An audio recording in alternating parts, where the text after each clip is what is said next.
I am Lydia Wanjiku. I'll be the SAA today.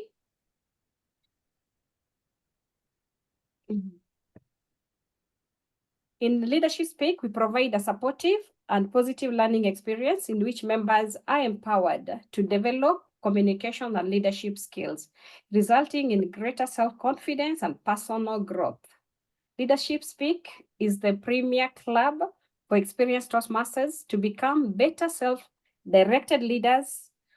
We are an advanced club focused primarily on leadership development in everything we do. Our timer has a virtual hand raised so we all can immediately see who is speaking, who is keeping the time.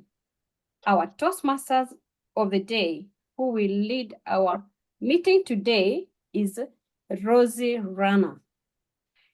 Our Toastmaster of the day, Rozy Rana, is the managing director of one of the finest coffee brands, Dormant Coffee Limited. At Toastmasters, she was the founding Territorial Council Chair for District 114 in East Africa. Rozy has received a presidential citation for achievements in representing the goals and ideals of Toastmasters. Ladies and gentlemen, let us welcome Rozy Rana to lead today's meetings. Please help me welcome your Toastmaster of the day, Rozy Rana. Welcome, Rozy Rana.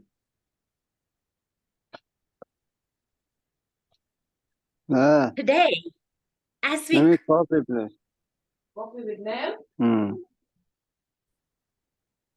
Today, we celebrate International Women's Day under the theme Accelerating Progress.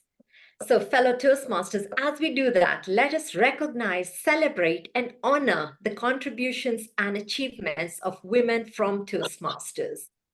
Let us showcase today the talent of some of these women leaders in our organization.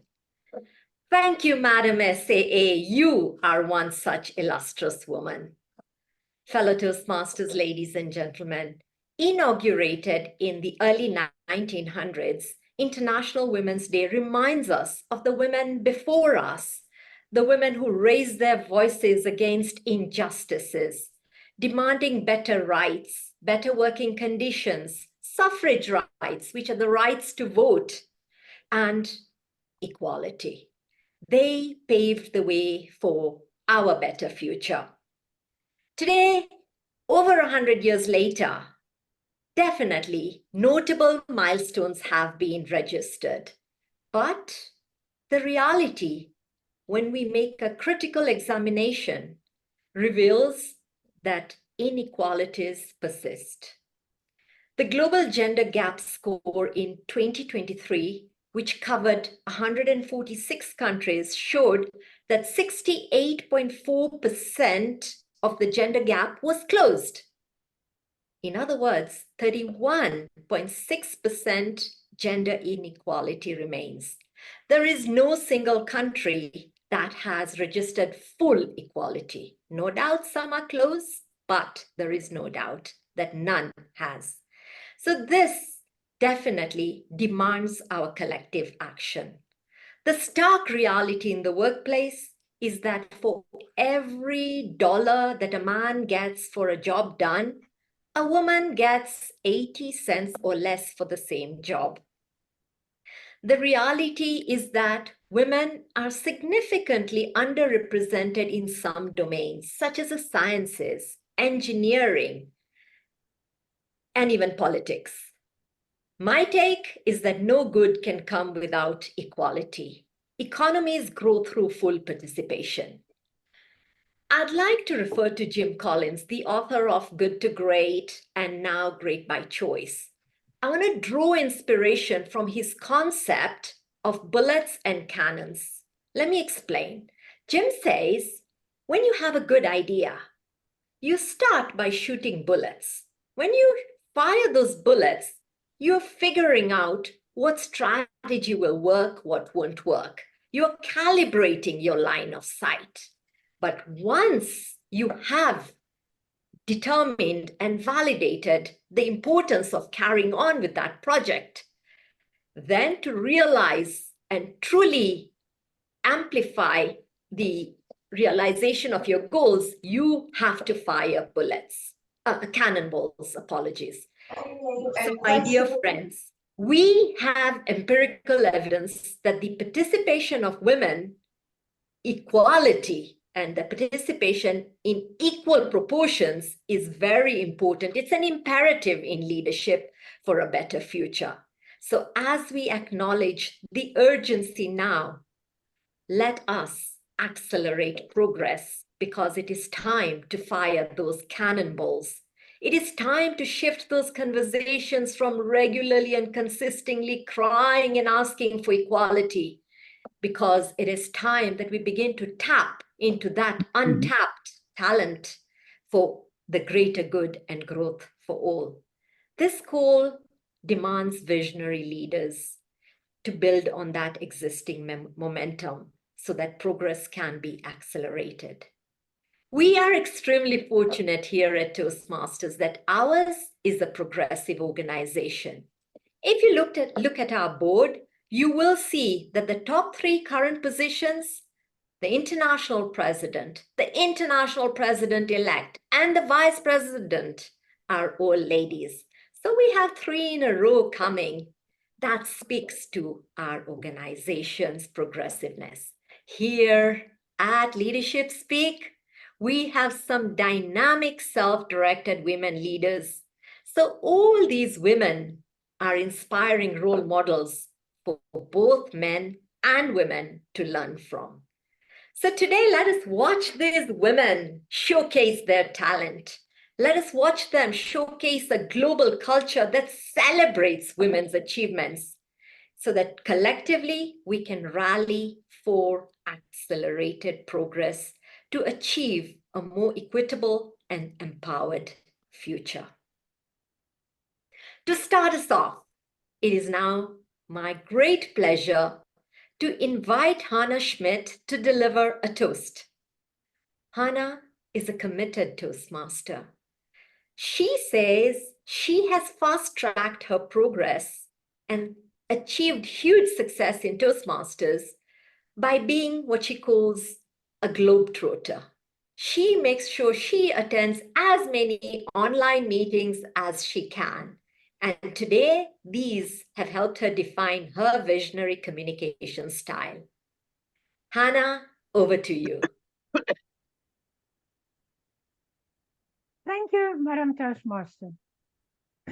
Who of you, ladies, have ever had that desire to achieve that special something, yet you were not allowed to? Just because I am a woman? Do you know that song of famous song by Dolly Parton?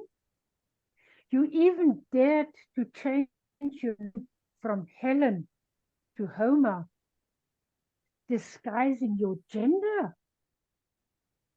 Us women need to pay a special tribute, express our admiration to Homer, nay, Helen Blanchard, who had the determination, the aspiration to join the then all-male-dominated organization called Toastmasters, just to improve her communication and leadership style. From 1970 to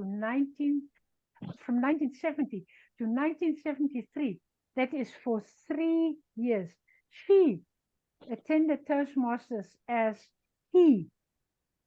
Homer. Only in 1973, women were allowed to join as members, and Helen was the first female member. In 1985 to 1986, she served as the international president of Toastmasters, another first for a woman. Toastmasters, thus we proudly celebrate our own 50th anniversary, that of female membership. Helen, indeed, a woman who has changed the history of Toastmasters. Helen a true trailblazer, as well as all the other women who have followed in her footsteps. Listen to one of Helen's famous quotes.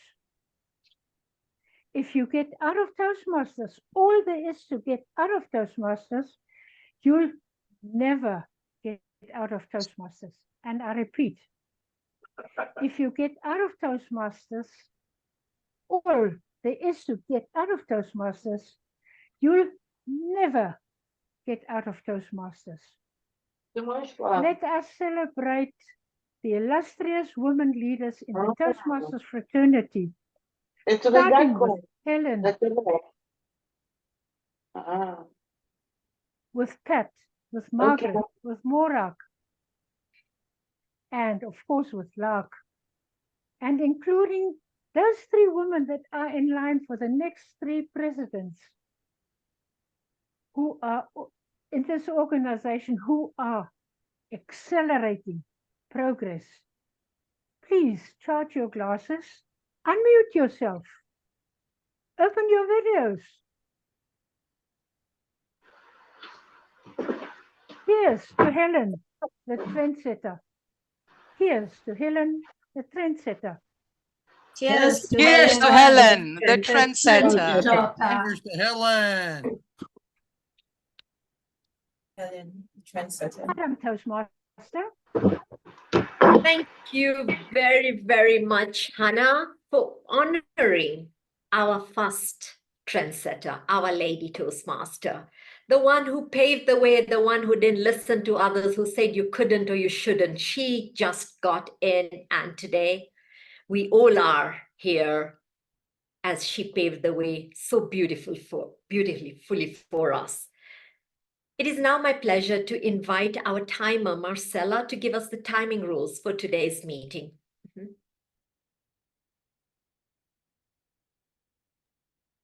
Good day, everyone. I am Marcella, your timer, and shall time you according to the times on the agenda.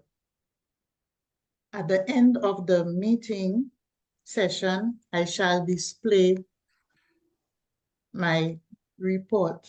I shall give my reports and display the cards according to your speech and the time allotted. Over to you. Thank you very much, Marcella. If there are any changes, I will alert you. I think they might be on the first one. Thank you very much. I now invite our grammarian, Claudette Thomas, to give us the word of the day and explain her role. Thank you, Madam. Thank you, Madam Toastmaster, fellow Toastmasters and honored guests. As the grammarian, I'm responsible for paying close attention to all speakers and listening carefully to the language usage. I will also note any improper language, outstanding words, quotes, sayings, and thoughts. As a grammarian, I'm also responsible for introducing the word of the day. The word is illustrious, which means distinguished, respected, and admired due to achievements and notable qualities. An example of using the word is, many illustrious women leave a lasting impact on others and the world and should be celebrated. Each speaker is encouraged to use the word of the day. I'll give the grammarian's report when called upon at the end of the meeting. Madam Toastmaster. Thank you very, very much for that report. And now we have with us an illustrious, an extraordinary lady. We are privileged to have her presence today to deliver the leadership education speech. She has been a member of Toastmasters since 1990. Do the maths. Distinguished Toastmaster, past international president Lark Doley served our organization in 2018-2019 as the Toastmasters International President. Fellow Toastmasters, I am honored she was the president during my second term, and she's the one who was involved in approving our district to becoming the district. It was a territorial council. So I'm deeply honored to have her here with us today and privileged to be on the same stage. Lark, beyond Toastmasters, has had a successful professional career. One, she owned a successful manufacturing business. Two, she has worked as a marketing manager at Texas Instruments. And three, she was a trainer at Maximus all until her retirement in 2021. Lark lives in a lighthouse in Austin, Texas. This lighthouse was built by her husband, Roger, in honor of Lark's father-in-law, Arthur. When you see Lark at Toastmaster meetings, you are likely to see her just as today, glowing and wearing something that's golden. Her outfits are always golden. This, she says, is because gold symbolizes for her those benefits that one gets from our membership here at Toastmasters. Ladies and gentlemen, let us welcome past international president Lark Doley with her presentation entitled Women Presidents of Toastmasters International. Women Presidents of Toastmasters International, Lark Doley. Golden greetings, Leadership Speak, members and guests from around the world. Toastmasters is celebrating their 100th anniversary this year, and they are celebrating it all year long. The official anniversary date for the first Toastmasters meeting in Santa Ana, California is October 22nd, 1924. As you have already learned, from 1924 to 1973, Toastmasters was an all-male organization. But in 1973, the men in Toastmasters voted to allow women to join. And since then, we have made incredible progress in this organization.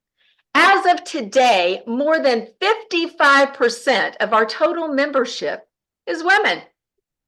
Women are serving in leadership positions at the club, area, division, district, region, and international level. And as you have already heard, the 3 top positions on our board of directors are now filled by women for the first time in our history. It is truly an honor to celebrate International Women's Day with you today as I highlight the Golden Women Presidents of Toastmasters International. As you have already heard, the first president of Toastmasters International was Helen Blanchard. It's fascinating to learn that she began attending Toastmasters meetings at the Naval R&D in 1970, as Hannah's already told you, 3 years before women were allowed in the organization. Now, they did try to disguise her gender by submitting her membership application with H. Blanchard. Unfortunately, World Headquarters would not accept that membership application without a first name. So the club decided to choose her name through table topics. And as you have already heard, they chose the name Homer. Then in 1973, when women were allowed in the organization, she could then be called Helen again. Helen Blanchard fulfilled every leadership opportunity available to her. And in 1985, she was elected Toastmasters International President.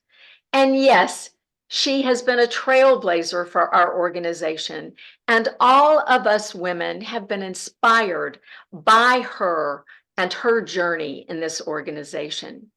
Now, she wrote an autobiography and published it in 2008, and it was called Breaking the Ice. Helen said, I accepted challenges that made me reach far beyond my comfort zone, time and time again.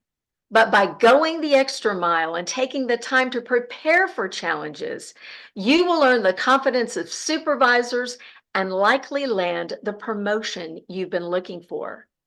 She worked for a department in the Navy. She managed 130 government employees.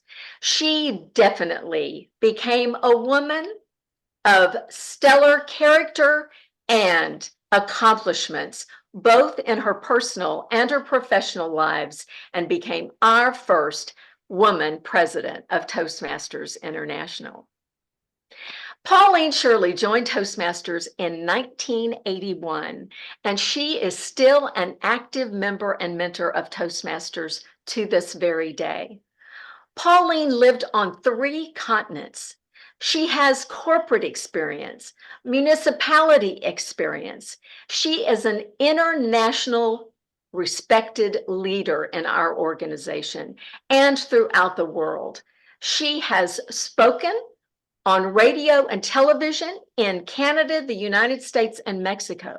She has been quoted in publications like the Chicago Tribune, Cosmopolitan, and Ladies' Home Journal. She is a treasure to our Toastmasters organization.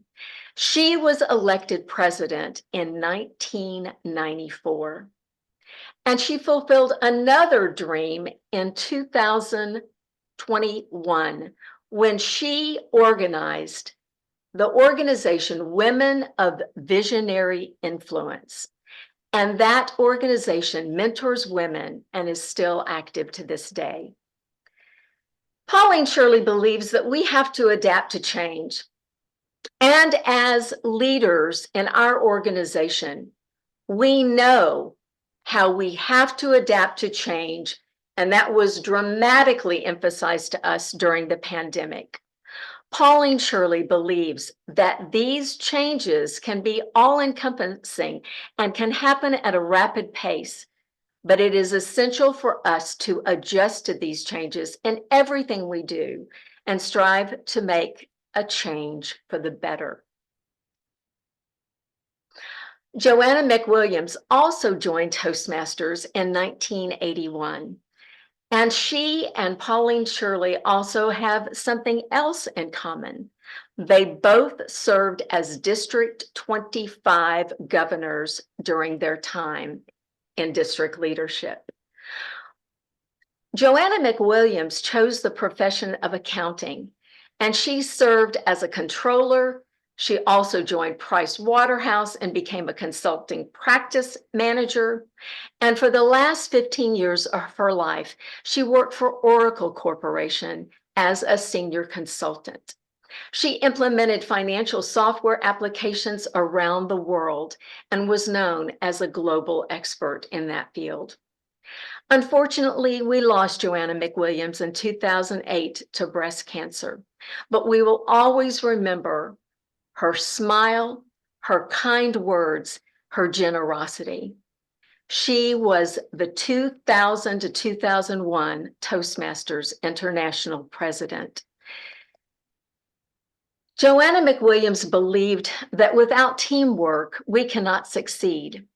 So she encouraged all of us to be team players because together we could achieve more than we can separately. Jana Barnhill is an acclaimed speaker and leader. Did you know that Jana Barnhill won 5 international speech competitions for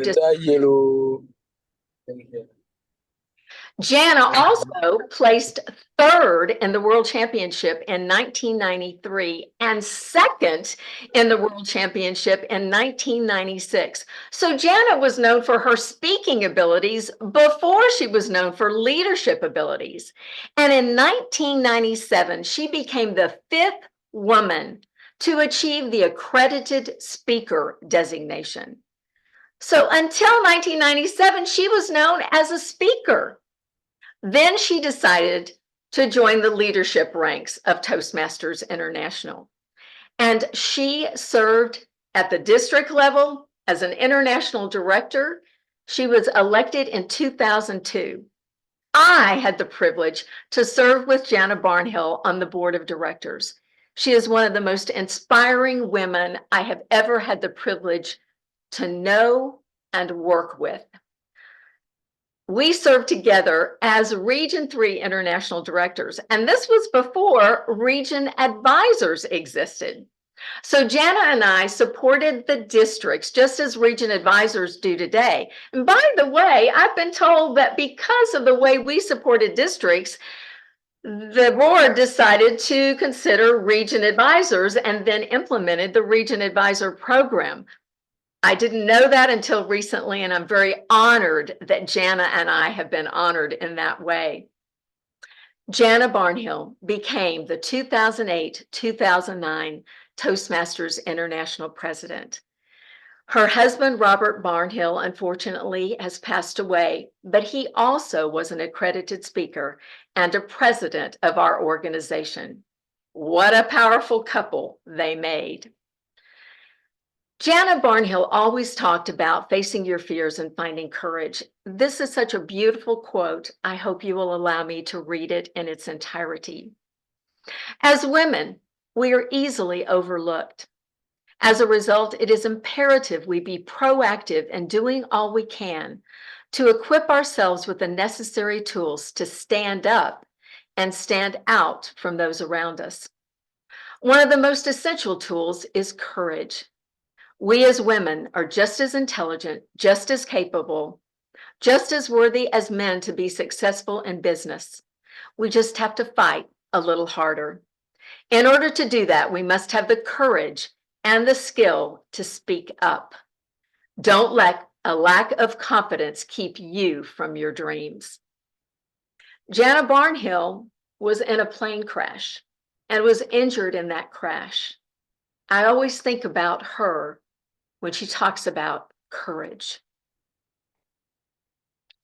Pat Johnson has been a leader in corporations, in entrepreneurial endeavors, in not-for-profits, in government. She has extensive experience in career development, policy, strategic planning, conflict resolution, mediation, negotiation, development of training materials, and evaluations of those training materials for adult learners.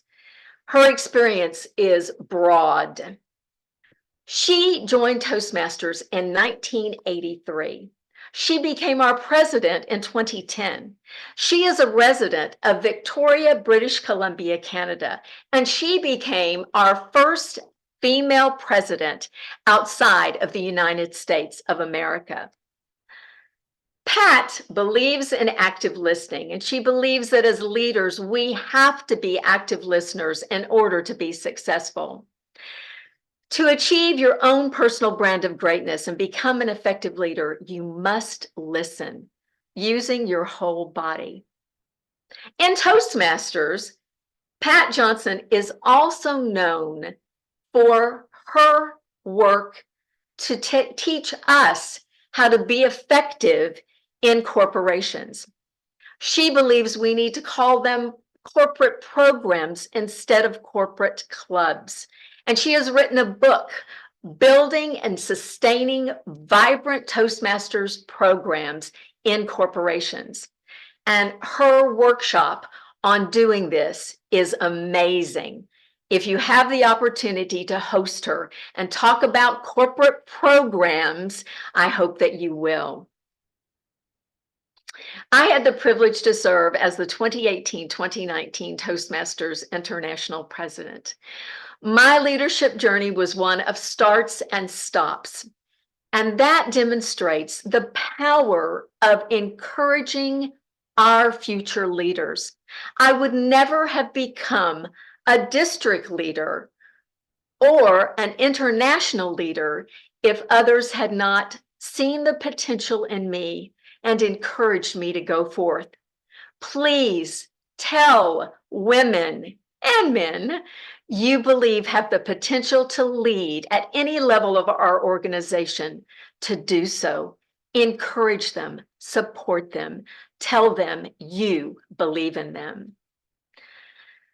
Whenever I do my 7 C's of leadership, I talk about communication being the foundation of all the others. Communication is the foundation of everything we do in life, but definitely the foundation of leadership. I also believe that it is the fuel for collaboration and that ego is the fuel for conflict. If we will use communication for collaboration, we can remove and eliminate conflict. Morag Matheson, our current Toastmasters International president. She is the first female president from Europe, the first female president from outside North America. Now, she's not the first female president, or not the first president from Europe, but 20 years ago, Ted Corcoran was the president from Europe. So 20 years later, Morag Matheson is now serving us as our president. She's a native of Scotland, but she currently lives in Murendorf, Bavaria, Germany. She is a self-employed professional development consultant, and she's also the board chair of a child sponsorship charity called Living Water Germany.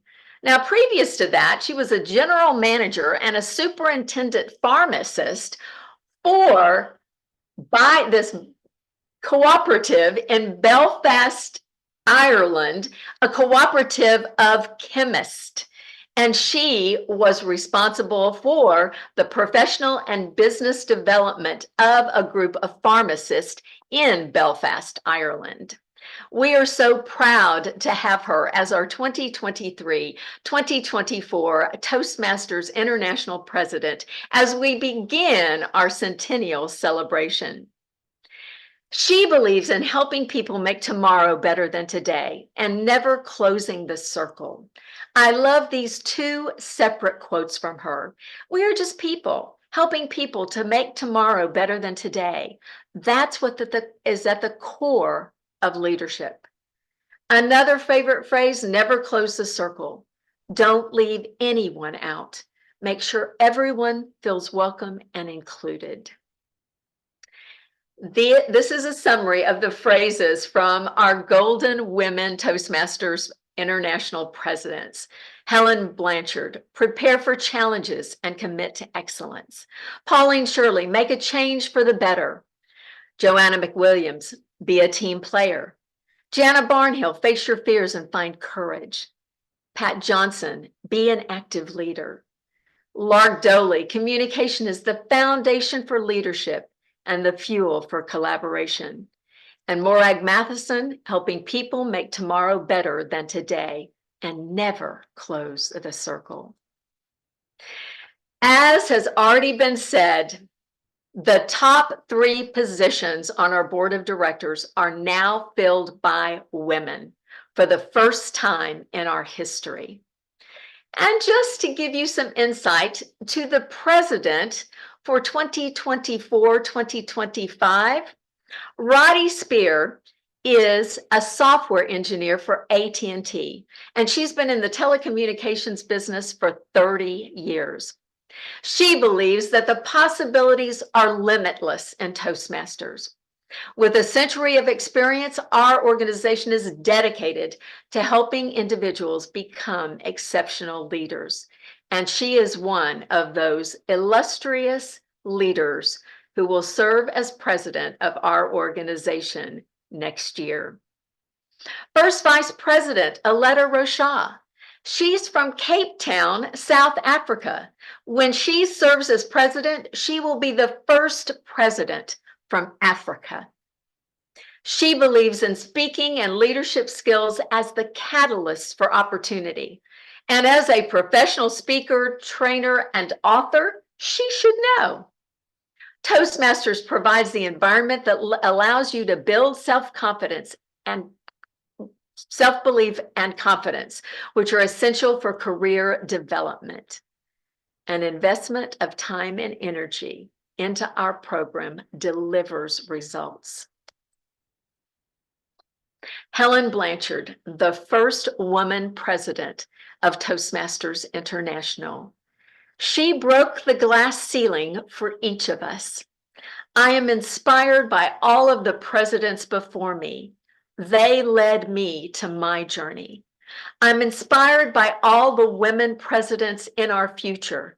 and I will continue to serve them. Let's do a quick fun facts quiz. If you will type the answer into the chat, or you can just think it in your head. And our Toastmaster of the day will just tell me how many of you are correct. What was Helen Blanchard's male name? You've been told this multiple times. Homer. So, Rosie, how many of them typed Homer into the chat? We have a very, very intelligent audience here, Lark. I would say 90%. Interestingly, I got one, but I think it was supposed to be a joke, Ken. But the others, actually, I got a second one, which I can't read because it's a different language completely. It's not English, but the rest are all Homer. complete. Yes, Homer. Which female past president is an accredited speaker? So type into the chat, which female international president is an accredited speaker?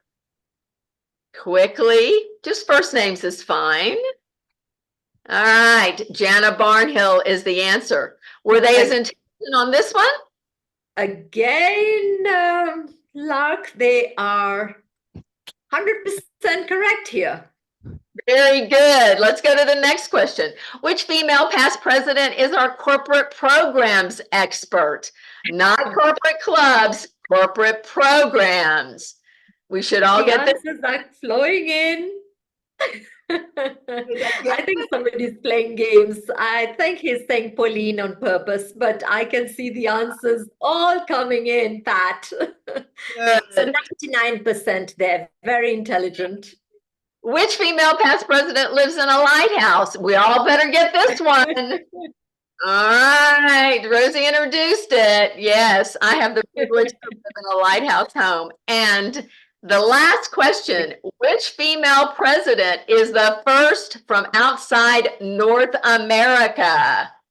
So before they go for that one, Lark, I'll give you the answer to the previous one. It was the Golden Lady. I think you've got something different there.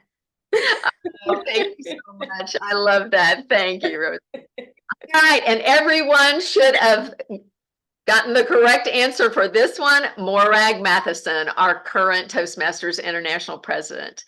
I want to thank Leadership Speak for the opportunity to be with you today.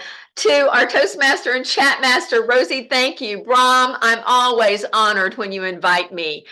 And now I return control to our Toastmaster of the day.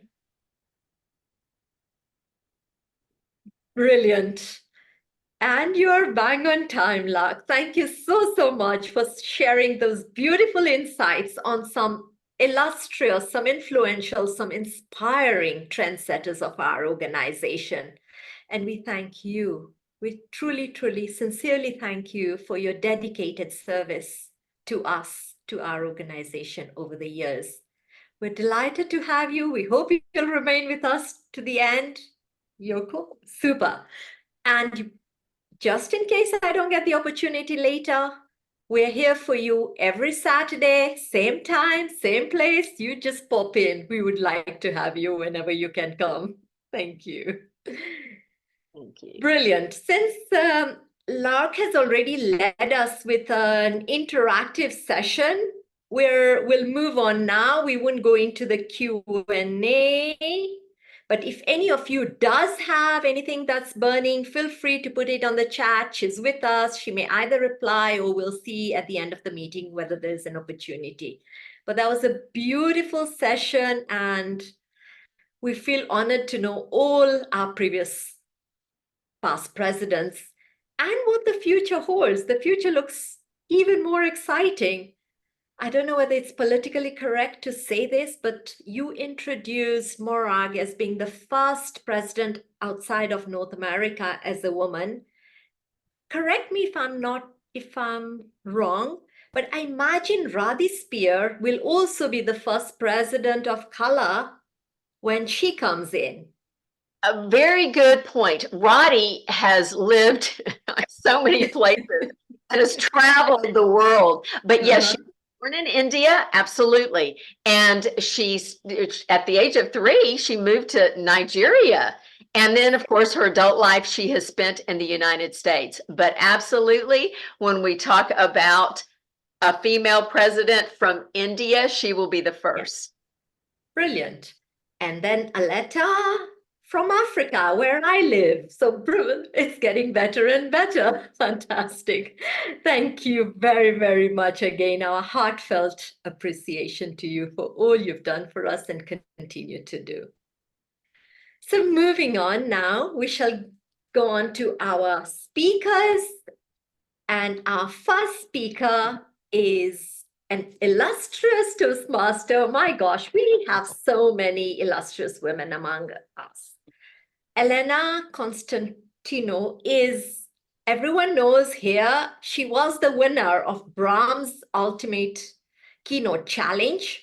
And that in itself speaks about her ability, her sharpness and her ability to really inspire and move an audience. Today, she will be speaking about various women who have made an impact on her life. But before she, I can see her on stage already with me, but before she comes on, I'd like to invite her evaluator, Deborah Walker, to tell us the objectives and the purpose of her project, the objectives of her speech. Deborah, over to you. Thank you very much, Madam Toastmaster. It is my pleasure to introduce Elena this morning. She is working on the Innovative Planning Path, Level 1, the Icebreaker Speech, the purpose of which is to write and deliver a speech about any topic in which she can introduce herself to the club. Her speech may be humorous, informal, or any other style that appeals to her. This is her icebreaker this morning. Rozy, back to you. Thank you very much, Deborah. Excuse me, can I get the time? Timer?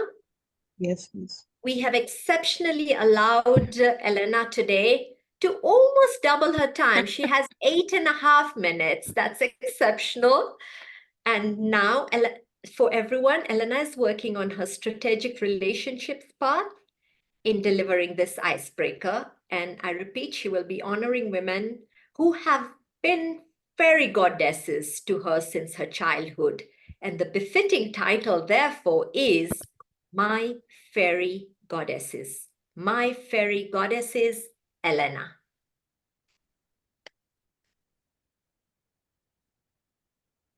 Truly great friends are hard to find, difficult to leave, and impossible to forget. I was not blessed with a sister. Hence, I'm constantly trying to fill that void with girlfriends. Today, I want to introduce myself using 3 important sisters I have made in life, or my fairy goddesses, as I call them. One of them was hard to find. The other one is difficult to leave. And the last is impossible to forget.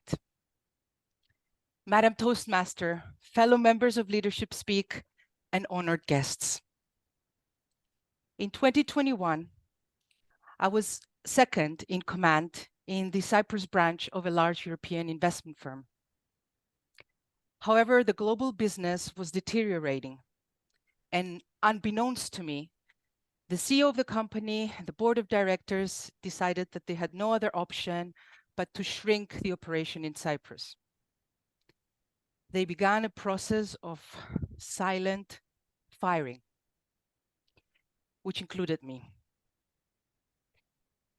To my surprise, I received the performance evaluation with a rate of 2 out of 5, down from a 4.1 in the previous year.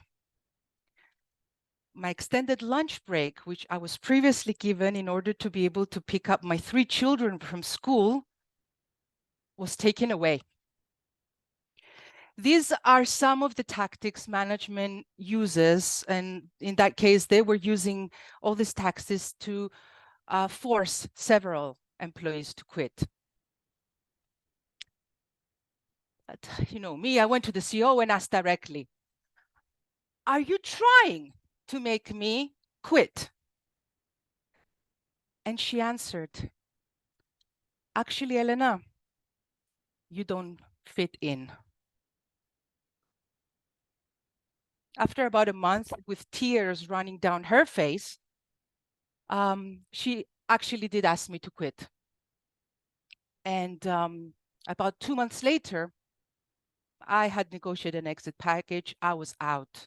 And I should have been thrilled to be released from such a toxic situation, right? However, you don't fit in. That phrase haunted me for months. And I fell in a serious depression for which I was medicated. I resorted to medication. This statement upset both the core of my beliefs, and my system of beliefs, and it revived a childhood trauma. Let me explain. My belief system, having been raised in post-war Cyprus, was working hard, persisting, developing constantly, striving for excellence, and believing in kindness. So in my life, I constantly tried to exhibit this belief system. At the age of 12, I worked towards ranking first in an exam of thousands to gain a full scholarship for the best private school on the island. Why? Not because of ego, but because of need. My parents could not afford it. And I could only get a scholarship if I ranked first, right? So then I graduated from Princeton University in the US and the London Business School, again with full need-based scholarships and honors. You know, I gained promotions and awards in investment banks on Wall Street and the City of London. And for my little self, I had a solid career until then. So you don't fit in was something that I had never heard before in my professional life. Or was it? So this is where it got very interesting. This phrase touched upon a very strong childhood trauma that I can't fit in. I never admitted it to anyone, but I always felt this way. I have always felt awkward with myself. You know, I was either the tallest or the biggest, or I had the bigger breasts in elementary school. That was a roller coaster.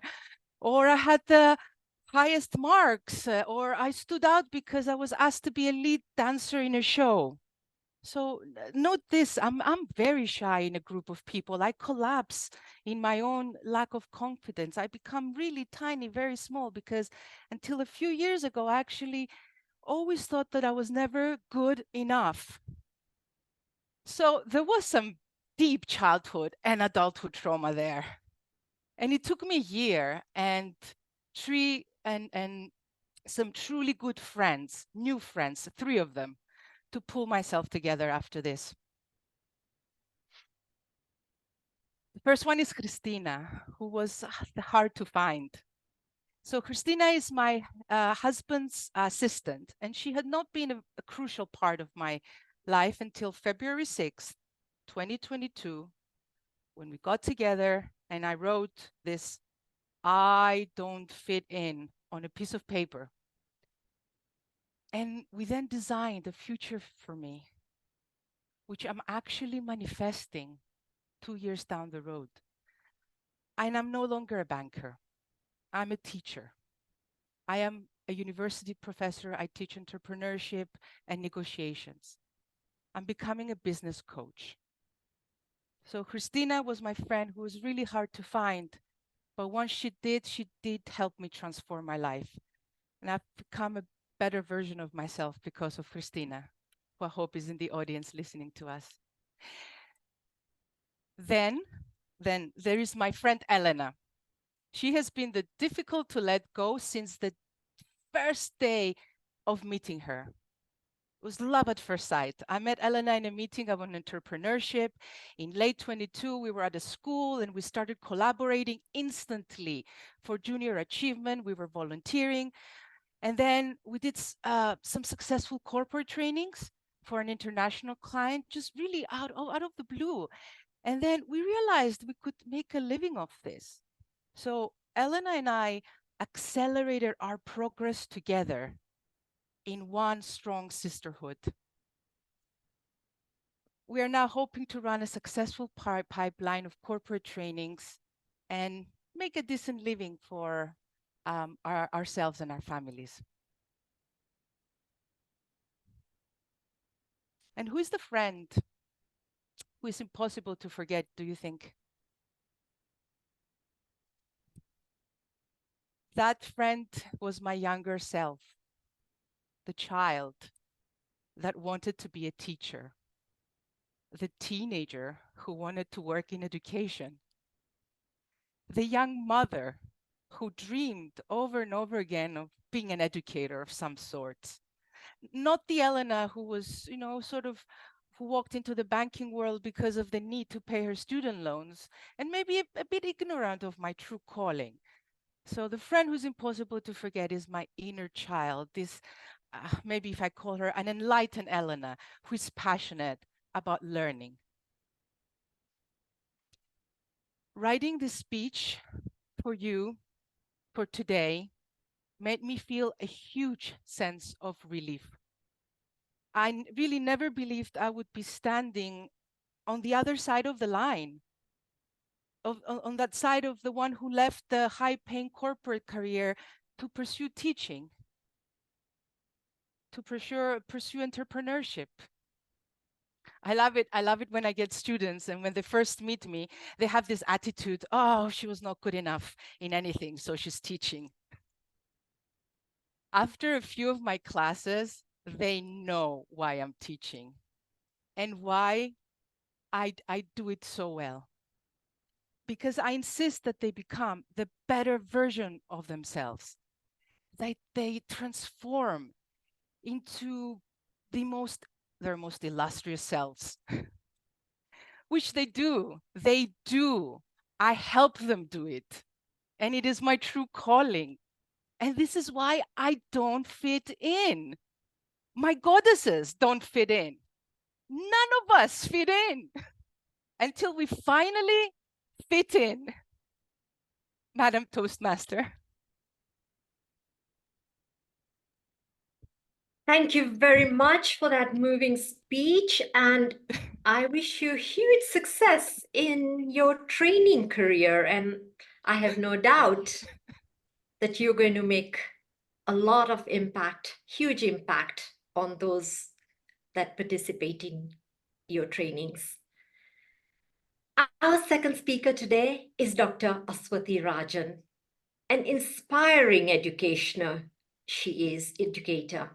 She incorporated her own company whose mission is to positively impact upon the lives of underprivileged children. That just speaks to the person she is. I'd like to call upon her evaluator, Sabnam Said, to tell us about the purpose of Aswathy's project and the objectives of her speech. Over to you, Shabnam. Good evening, everyone, and Toastmaster Aswathy in particular. The purpose of this project is for the member to learn about and apply the skills needed to run a lessons learned meeting during a project or after its completion.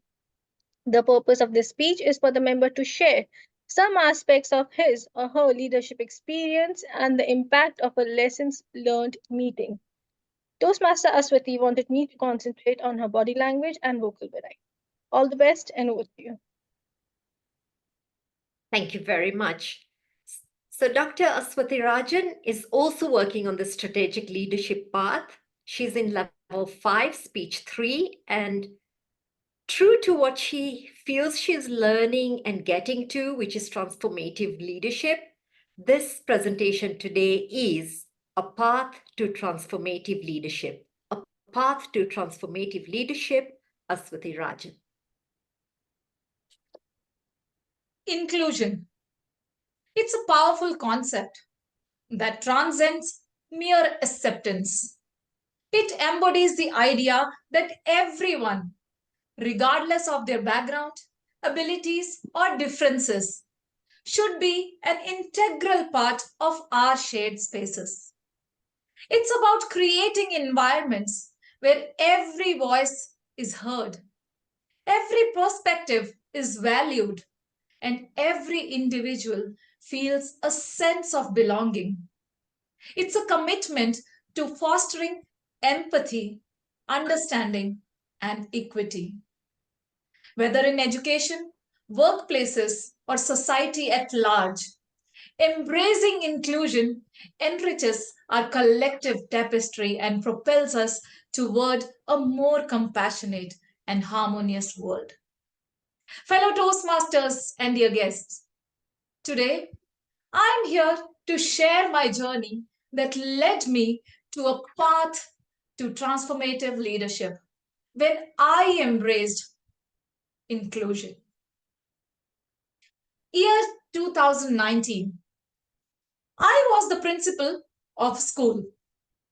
As the leader of the school, I aimed to excel in every area possible, be it excellence in academics or extracurricular activities, innovative teaching methodologies, or giving my teachers and students a great learning experience.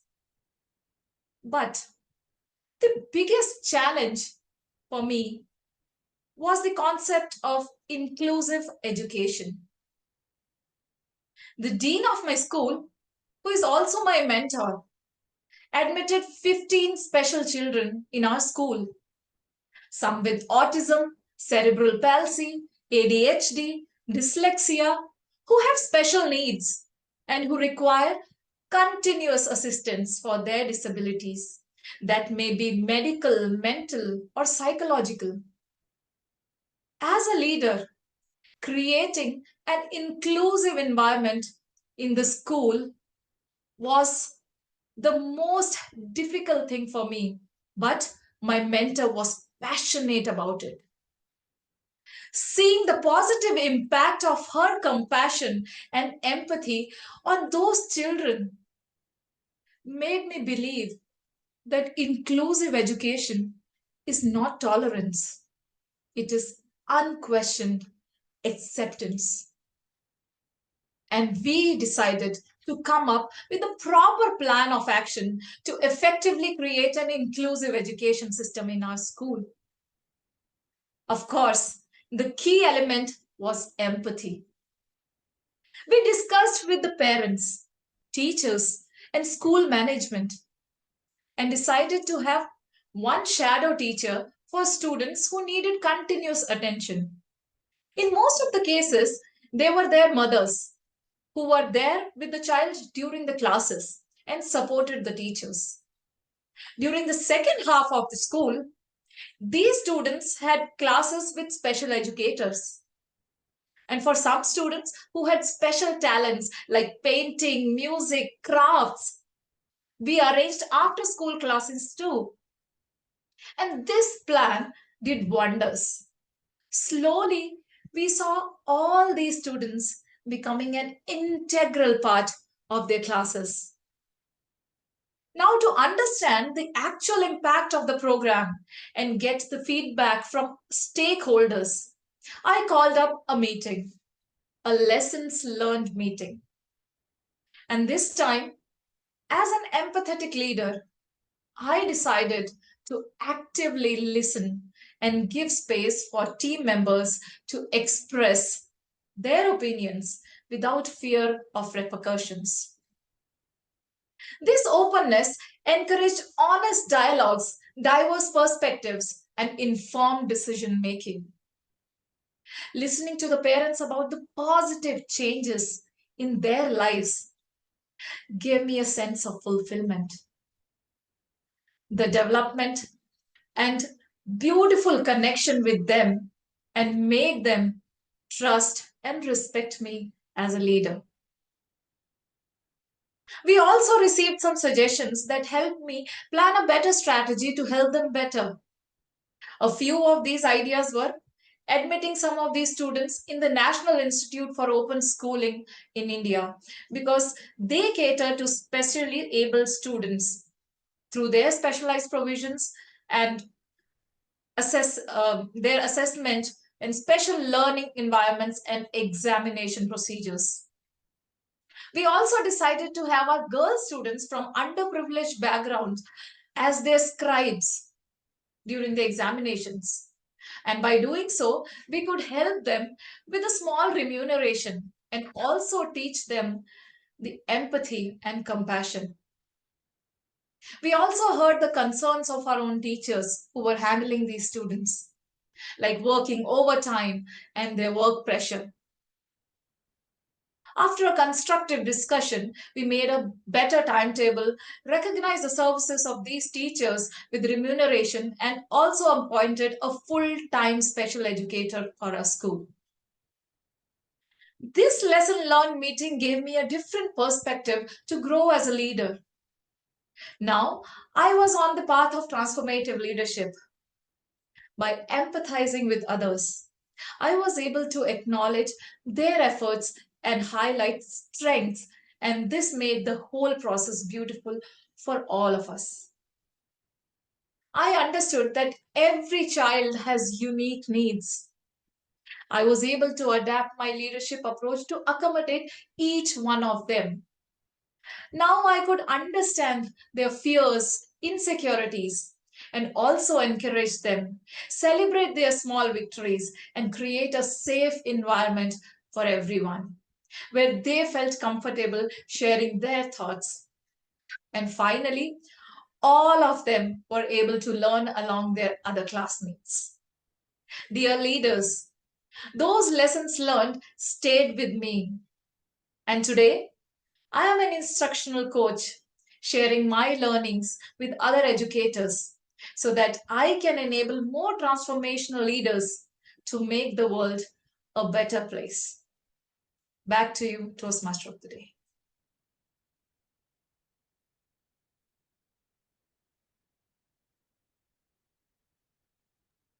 Thank you very much, Aswathy. You continue to inspire me with all you do. It never ceases to amaze me how much you dedicate towards the betterment of others. God bless you and keep transforming lives. Our next speaker, fellow Toastmasters, is Distinguished Toastmaster Nina John. Nina has been a past district governor, and she is our Illustrious Club secretary currently. I'd like to call upon Corinne Baptiste to share with us the objectives of Nina's speech. Thank you, Madam Toastmaster of the Day. I'm delighted to evaluate Nina John. A pathway is related to presentation mastery. Level 1 for evaluation and feedback. First part. She needs to present a speech on any topic. The timing of speech is between 5 and 7 minutes. She wants to focus on the clarity of the speech. Good luck, Nina. Back to you, Madam Toastmaster of the Day. Thank you very much, Toastmaster Corinne. So Toastmaster Corinne has already introduced the parts. So Nina today wishes to acknowledge and praise the strides that women have made till today, or perhaps not made. The title of her speech is, I love this, "You've come a long way, baby. You've come a long way, baby." Over to you, Nina.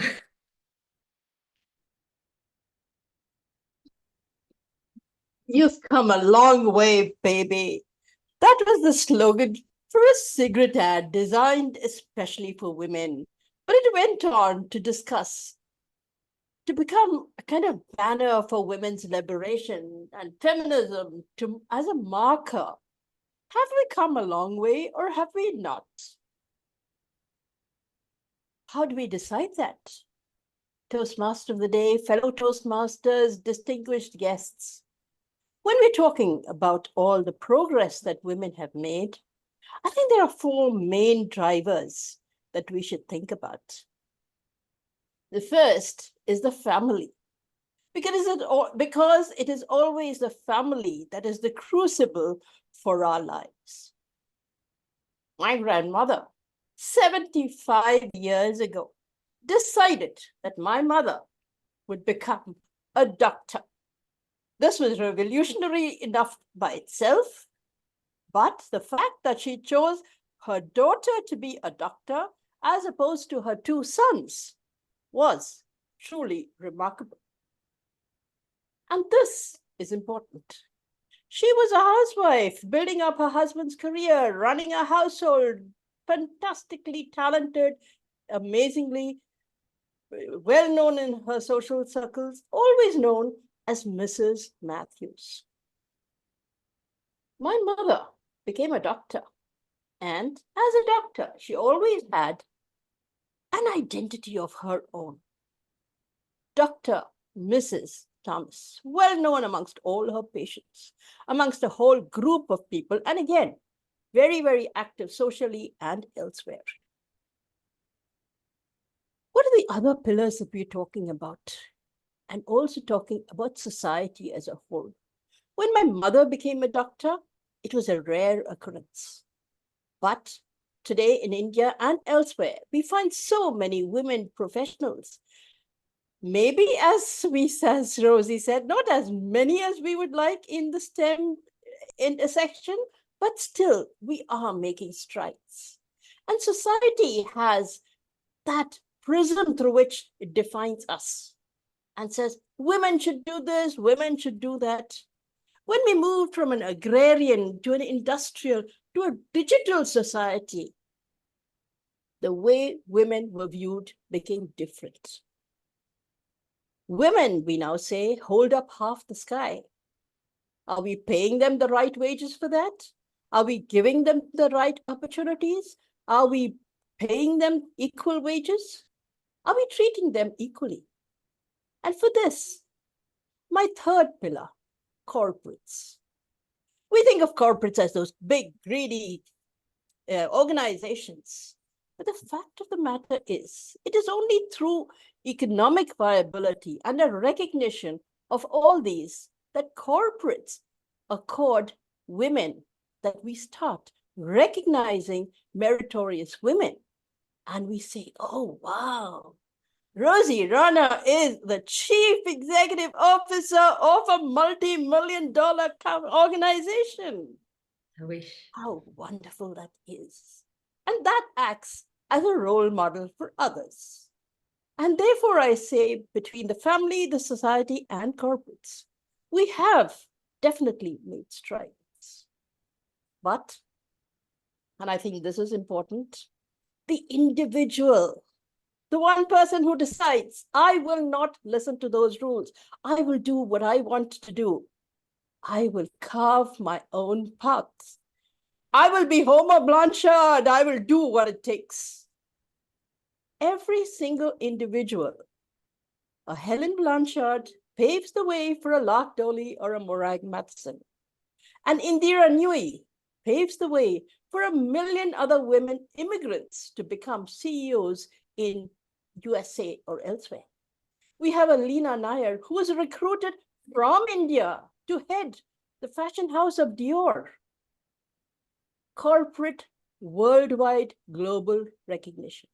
It allows more and more women to look up, not necessarily a glass ceiling. Maybe they're setting up their own house and building their own castles, traveling on the escalators, deciding, I will do things my own way. And that's what's really important. Because, as I said, my grandmother was Mrs. Matthews. My mother was Dr. Mrs. Thomas. I'm known as Nina Judd because of the support from my family, because of the support from society. I have my own identity. And I look around at the illustrious gathering we have today. Brain surgeons, oncologists, domestic goddesses, all of us running homes and corporates with equal ease. The world is beginning to recognize that unless we, as women, are allowed to hold up more than half the sky, the world will not turn the way it should be. We need our own voices. As Toastmasters says, find your voice. Learn to speak. Learn to speak up. Learn to speak out. And then we can look around at our sisters, at all of us over here, and say, yes, you have come a long way, baby. Back to you, Madam Toastmaster. Thank you very much, Toastmaster Nina John.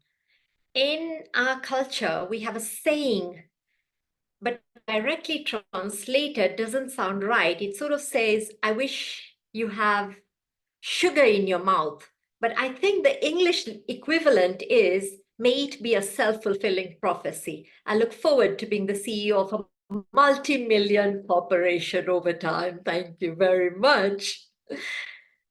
Our next speaker is distinguished Toastmaster, incoming RA Jennifer Ghosh, a selfless, illustrious leader.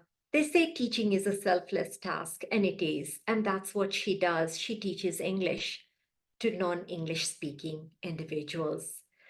Today, Jennifer will also be delivering an icebreaker. But before I get to the details of her speech, I'd like to invite her evaluator, Meltem Sahin, to share with us the objectives of Jennifer's speech. Thank you very much, dear Toastmaster of the day. It's a privilege and honor for me to evaluate dear Jennifer Helen Ghosh's speech. Her project is an icebreaker project in presentation mastery pathways. So the purpose is to introduce herself to the club, and she wanted me to focus on gestures. So I will pay close attention for the body language. Good luck. Back to you, dear Toastmaster of the day. Thank you very much. So working on her presentation mastery path, level 1, icebreaker, we present Jennifer Ghosh with her speech, Baby Boomer. Baby Boomer, Jennifer Ghosh. Good evening, illustrious leaders of Leadership Speak, and to our very special guest and Toastmaster, past international president, Lark Doley. My apologies. It was a dark, stormy night. Thunder and lightning and heavy rains crashed from the heavens above. In a dimly lit room lay a slim, beautiful woman, moaning and groaning in severe pain. Her swollen belly and screams were an indication to the act of giving birth. Yes, I was a home-delivered baby, a birth which was carried out in a non-clinical environment using traditional and natural childbirth methods. Herein enters the little one, later baptized Jennifer Helen Ramos. I was born on the 12th of July in the late 50s. You may know that this period between 1945 to 1964 was considered the baby boomer generation. Babies really got their names from the boom in babies following the end of World War II. It is also said babies born during this period were approximately 50% more than the average rate. Source, Wikipedia.org. As a toddler, I was inquisitive and curious. My mother did tell me an anecdote.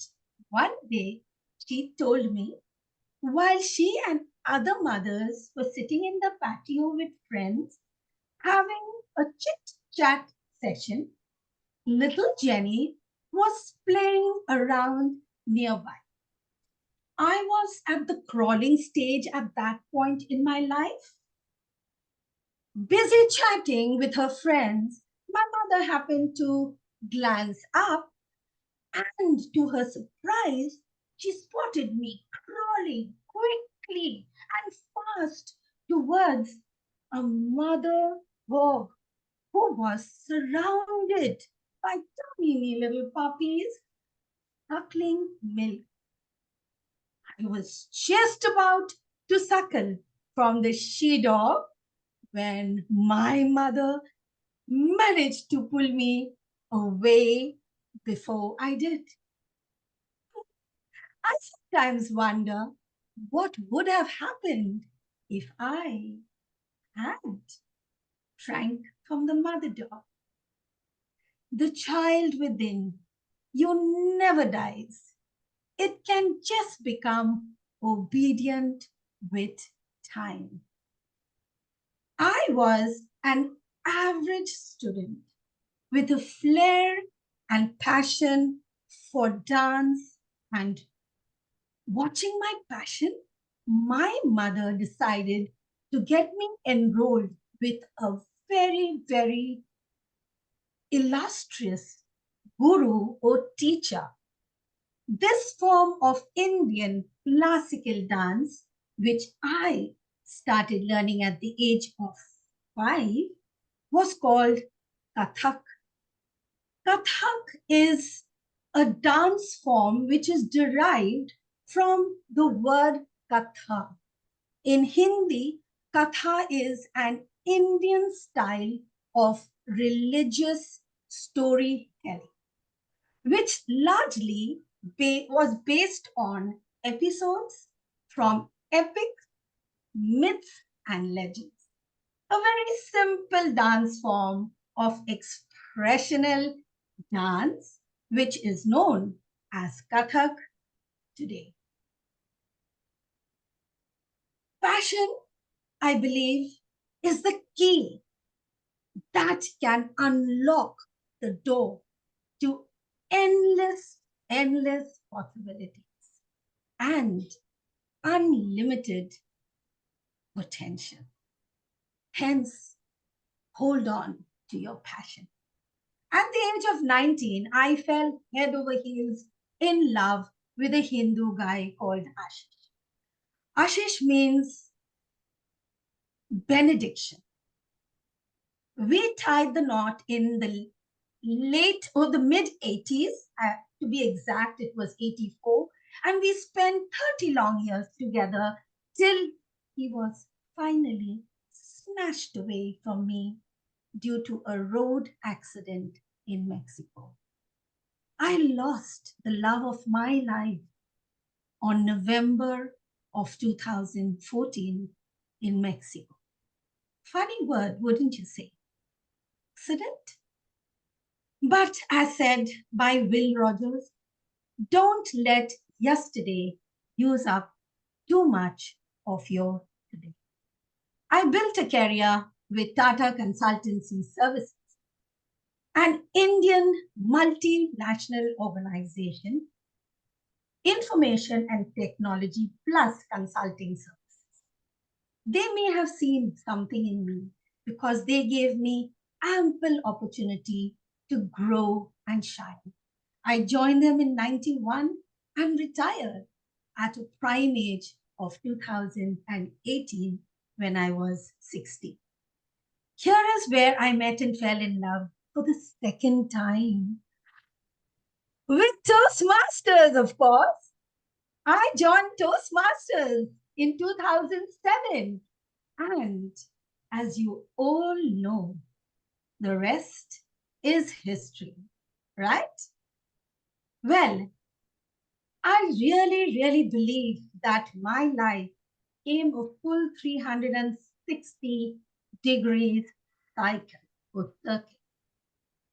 Very rightly said by Mohandas Gandhi, a small body of determined spirits fired by an unquenchable faith in their mission can alter the course of history. What do you think, Madam Toastmaster? Thank you. Thank you very, very much, Jennifer, for sharing a heartfelt speech. Our sincere condolences. May you cherish those beautiful memories you've had with Ashish. And may this love take you to new and higher heights along the way. Fellow Toastmasters, our final and fifth speaker today is Paula Tozer. The beautiful, wonderful leader she is, she says she loves to inspire people to be the very best they can be.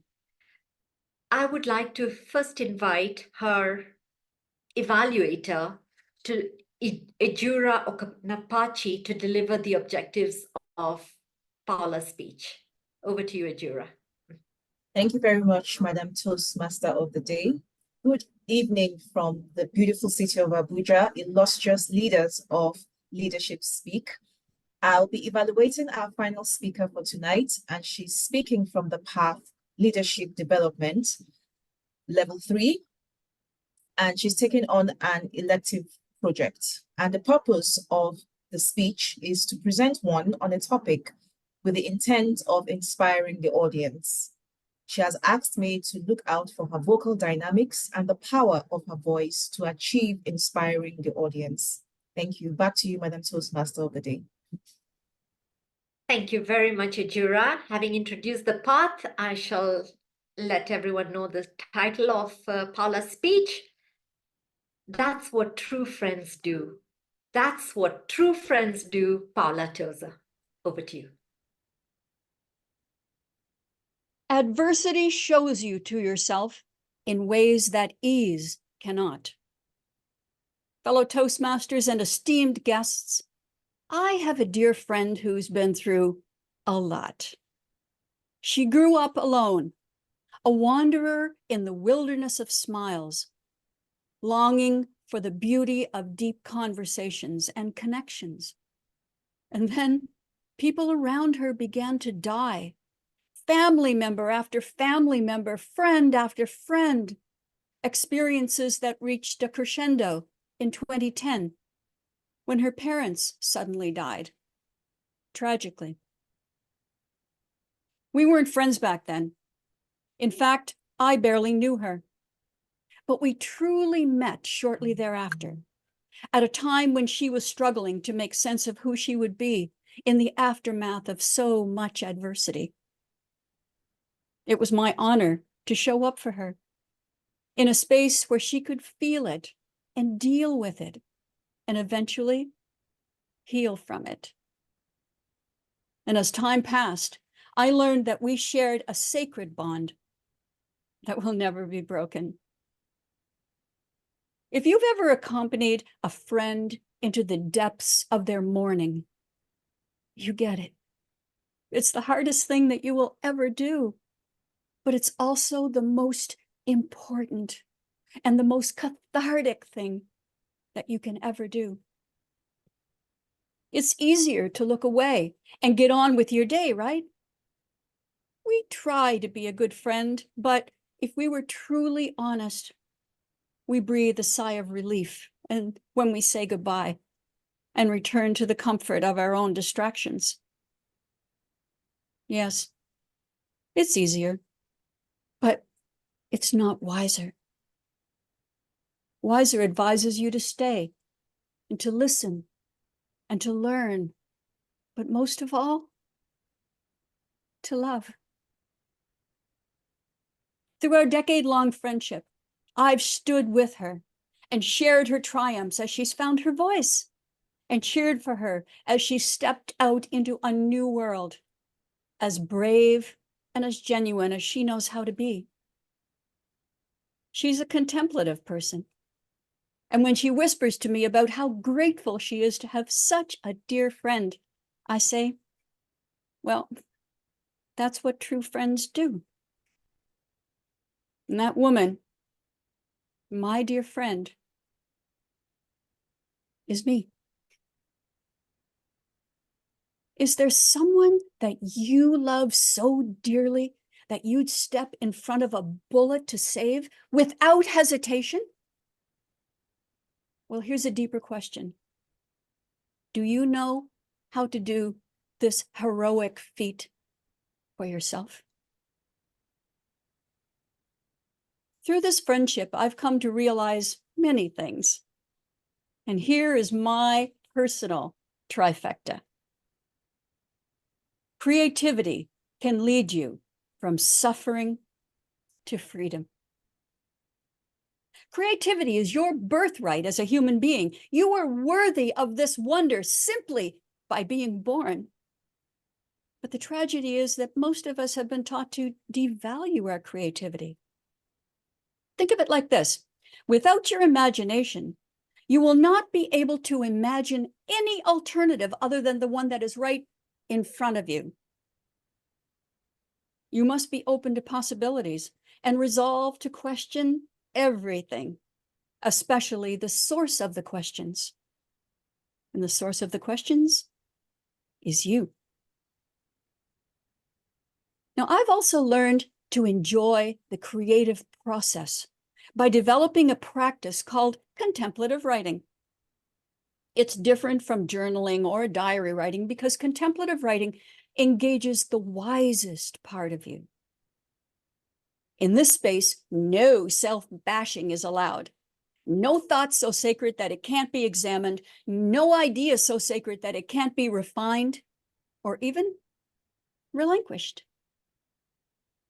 You can literally use contemplative writing to write yourself free.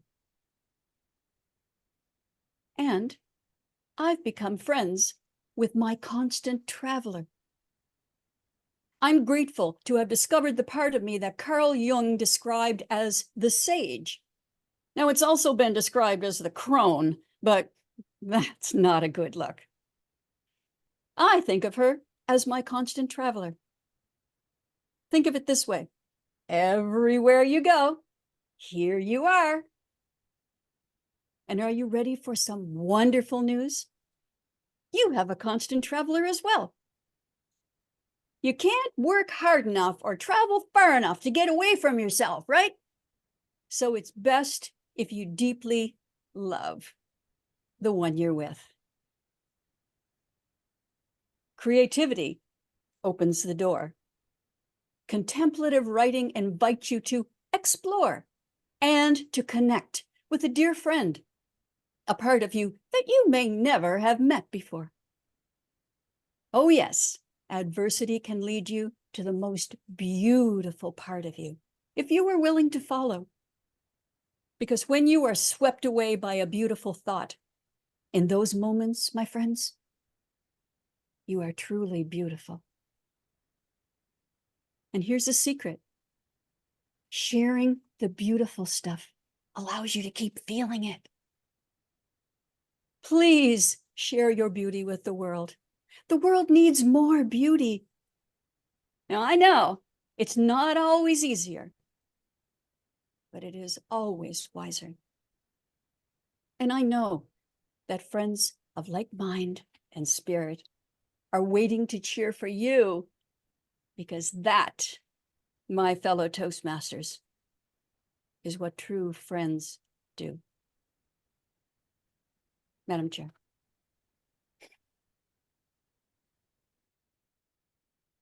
Thank you very much, Paula, for that very inspirational talk and message, deep message. Aren't we often our worst critic when we really should be saying the good about ourselves as we do of others, but we generally are very harsh to ourselves. So let's take a lesson from Paula today. Fellow Toastmasters, we have come to the end of our speeches. I would like to request our illustrious timer, who I see has really been on point, to kindly put on the chat the different time taken by the different speakers kindly. As Marcella is doing that, I request our Zoom master to draw the poll. Now, our guest is royalty, so we will not have Lark on the poll, but yes, thank you. You obviously knew it. You didn't need me to say, let's give the poll a minute or so. I encourage everyone to complete it. Thank you. And while that's going on, it gives me great pleasure now to invite, as I finish this section of the meeting, I invite our general evaluator, Youselee Joseph, to take over the next portion of the meeting. Youselee is very, very passionate about equality for women. She's going to be with us when we fire those cannonballs. Over to you, Youselee Joseph.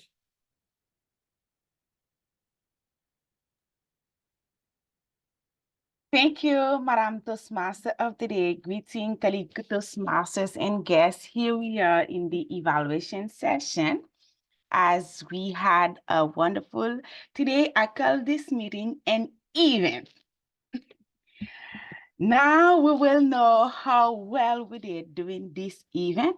For that, I will call all the specific evaluators studied by the speech evaluators. The first one I will call is Nokawe. Toastmaster Nokawe is going to evaluate Toastmasters Hannah Schmid. For Toastmaster Nokawe, the theme is a reminder that she is capable of running her race and fulfill her purpose as a woman. Thank you so much. Thank you for the opportunity. It is such an illustrious opportunity to evaluate an illustrious speaker, Hannah. It has been an awesome toast. Really, Hannah, you reminded us to be grateful and pay tribute to those women whom have gone before us, as it has been mentioned, as they've been mentioned. I might not go there now. I really appreciated your vocal variety. I mean, you were so present and you attracted us by the way you were expressing the words with your body movement, with your voice, with your gestures. So thank you so much, Hannah, for just bringing our attention. You know, when you get captivated in the beginning of a session, it becomes difficult to get lost in between. If you were not the way you were, we would have not enjoyed the other speeches. What I have loved is that you are so relevant to the theme of the day. All the quotes, all the stories that you brought were all about what we are here for today. And it became so difficult for me to pinpoint something that you can improve on, because I was way swept away. I was taken away by the way you have just conducted the toast. Thank you so much. Keep up the good work we have learned, and tomorrow I will do it better as well from the way I've been doing it. Thank you so much, Hannah. Keep on shining for all of us. Thanks. Thank you, Toastmaster Nokawe. As today we are celebrating as general evaluator of this meeting, I will only emphasize on positive takeaway from each speaker. So the first one, Toastmaster Hannah Schmid. Toastmaster Hannah Schmid, Hannah, congratulations. Because in your toast, you presented to us the First Lady who paved the way so that today we can celebrate Women's Day at Toastmasters International. Congratulations for that. The first evaluator that I will call is Toastmaster Angela Brown to evaluate the Toastmaster of the day. According to Angela, about the theme of the meeting, Having a diversity in leadership role, including both men and women, isn't just about being fair or right. It's also really important for businesses in society to do well. When leadership teams include different perspectives and experiences, they make better decisions and can move society forward in a more effective way. Toastmaster Angela Brown, the lead is yours to evaluate the Toastmaster of the day.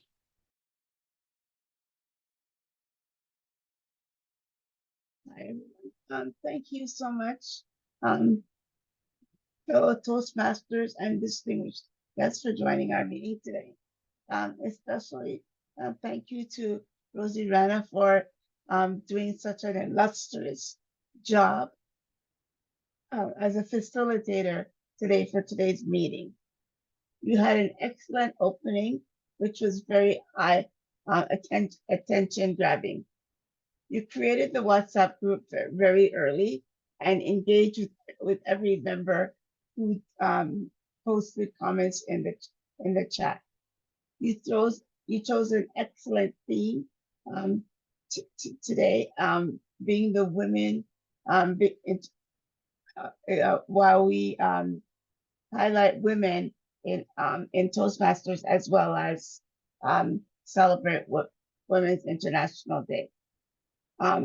It created a virtual background that we could all use today for the meeting, which was a great idea. I loved it, the purple.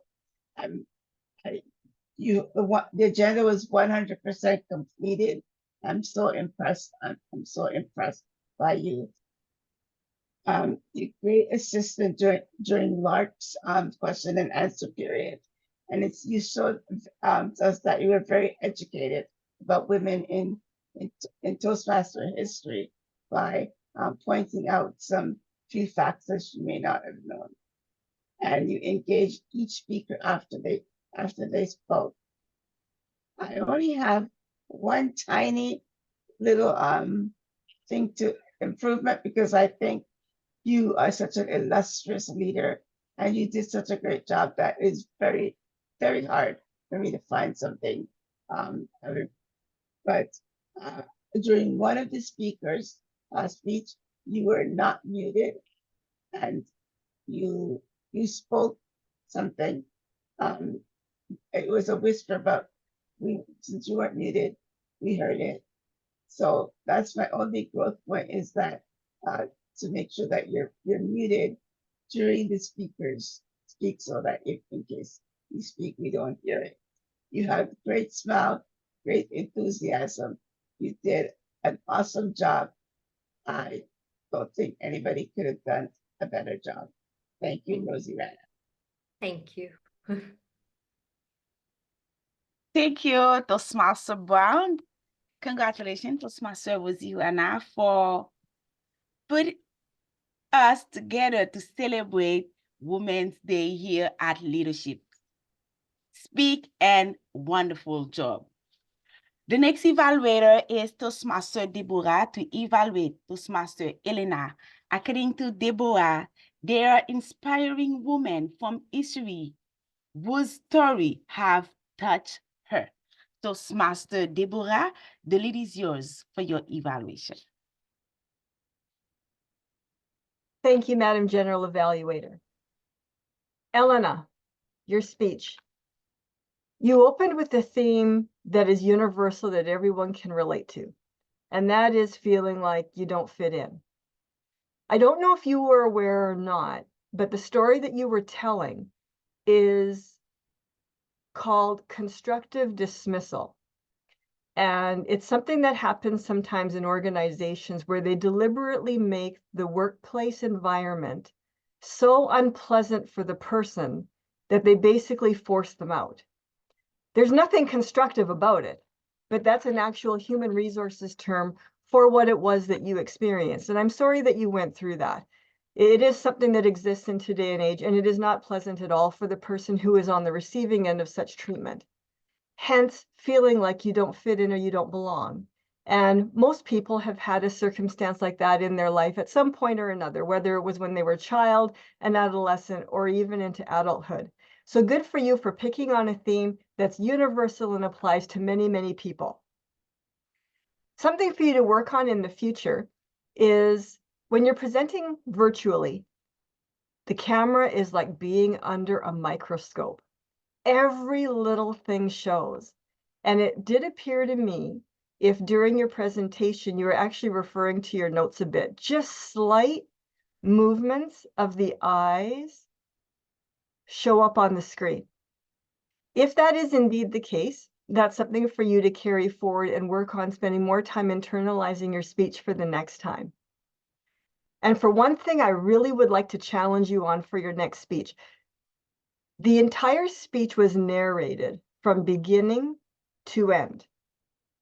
But you had 3 other characters in your story, your 3 friends, one of whom was yourself. Therein lies the opportunity to actually place the characters on the virtual stage, engage in dialogue with them. That will break up the narration, it will bring the speech to life, and it will engage the audience. You had an internal conflict, feeling like you didn't fit in. Could it be that one of your 3 fairy goddesses actually was the hero in your story, who gave you the solution to your problem?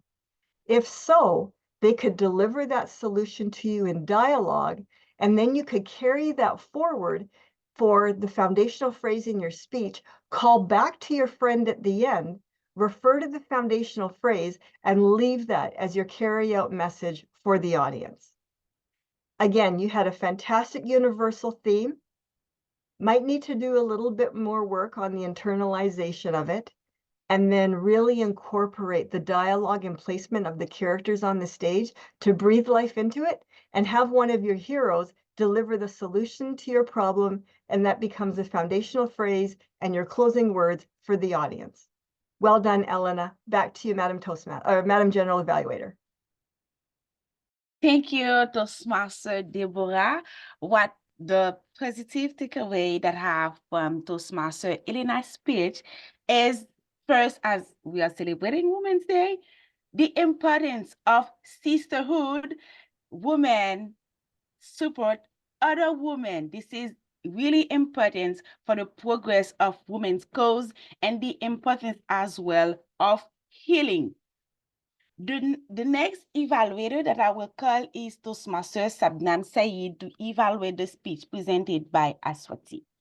For Toastmaster Sabnam, women empowerment means equal right and equal opportunities for women, which in turn will lead to a stable and happy society. Toastmaster Sabnam, you have the lead for your evaluation. Thank you so much, Madam General Evaluator. And good evening, everyone, once again, and especially Toastmaster Aswathy. Toastmaster Aswathy took us on a journey, her path from becoming a principal and then facing a very unique opportunity. I would say it was an opportunity to include children with special needs. Throughout her speech, for some reason, Michael Jackson's song, Make It a Better Place, was running behind my mind. Make a little space, make it a better place. In the beginning of her speech, the part especially before the salutation, she played with words like inclusion, integrity, equity, every voice is heard, then a workplace and society equality. I really loved how she played with words because the speech was inspirational as well as informational. Yet there was no place for emotions. So she very intelligently played with the words where she could. Then we started the journey of how she included 15 students of special needs, how the teachers were trained, how the parents were included, the problems she faced, and how finally they were able to achieve inclusivity there. There was a little playfulness as well. When she started her speech, I thought that this is a Women's Day speech. So inclusion will be for women. But then, bam, she started with special needs children. Yes, it was an excellent speech, very good job. But yes, I do have some suggestions. First, vocal variety. Dr. Aswathy, your voice is pitch perfect, but with some pauses, it could have even enhanced your speech, especially in the beginning, because there were so many words being used. If there were some pauses, we would be able to understand the meaning, what you actually wanted to imply better. Secondly, it's a big screen for you and you were standing, so your face was very little in it. I wish we could see your facial expressions, and with that, your hand gestures would also have improved. Thirdly, it was a speech of your struggle, how you incorporated 15 students. But it is not possible to have this journey without any hiccups. A good speech has some drama to it. We would have loved to see that there was this problem that came up which you did not expect and how you excelled at it. Lastly, it was about inclusion, right? And inclusion means for this specific case, children with special needs and other children working together or studying together. We saw the impact on special needs children, but what was the perspective of other children? Even that would have been really wonderful to see here. So yes, excellent content, excellent play of words, just some more voice modulation, body language, and when you talk about inclusion, actually include everyone. Over to you.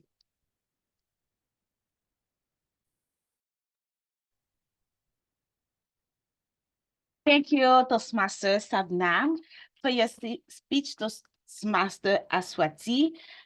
You presented to the audience the importance of empathy, compassion, inclusion, and equity in education in order to transform life and make the world a better place. Congratulations for your presentation. The next one I will call is Toastmaster Karine to evaluate the speech presented by Toastmaster Nina Jones. According to Karine, it's important to celebrate and pay tribute to inspiring women. Toastmaster Karine, the lead is yours for your evaluation. Thank you, Madam General Evaluator. Thank you very much for your illustrious speech, Nina John. Your story was very inspiring, and also you share with us important family women in your life. Your mother and your grandmother were very important for you, that really matter for you. I really appreciate your way you tell your own story, especially in using your voice. We feel your voice is a powerful tool in order to emphasize your sentences with our audience, especially when you speak about key messages. Find your voice, learn to speak up. We feel the emotion you want to deliver with us. Your Zoom presence was very good because in sharing your personal story, this is a storytelling with us that are a huge impact on you, especially the story of your mother and your grandmother. You told us your mother became a doctor, and we feel this emotion on you because this person guides you as an important impact in your life. Especially, we feel the importance of women. And you show a big illustration about your mother and your grandmother, because she was part of international corporate women. And we feel also this big illustration. I would like to share with you at least 2 recommendations. To be more impactful in your speech, I recommend you, if you can work also on pauses. especially when you talk about your mother, while she succeeded in the big projects, because we can feel this also emotion. Try to lower your voice, to decrease, and also we can feel this emotion we want to share with us. When you talked about your mother and your grandmother, we can try to display a photo of your important person in order to visualize better your story. And also you can try to use some gestures, especially when your story touches you. So try to touch your heart and also your mind to impact more. To sum up, this is a great, great, great story. Your brother was perfect. We feel your passion, your enthusiasm to share with you your personal story. Try to work on emotion, to use more poses, gestures, and I'm looking forward to listening your speech. Back to you, Madam General Evaluator.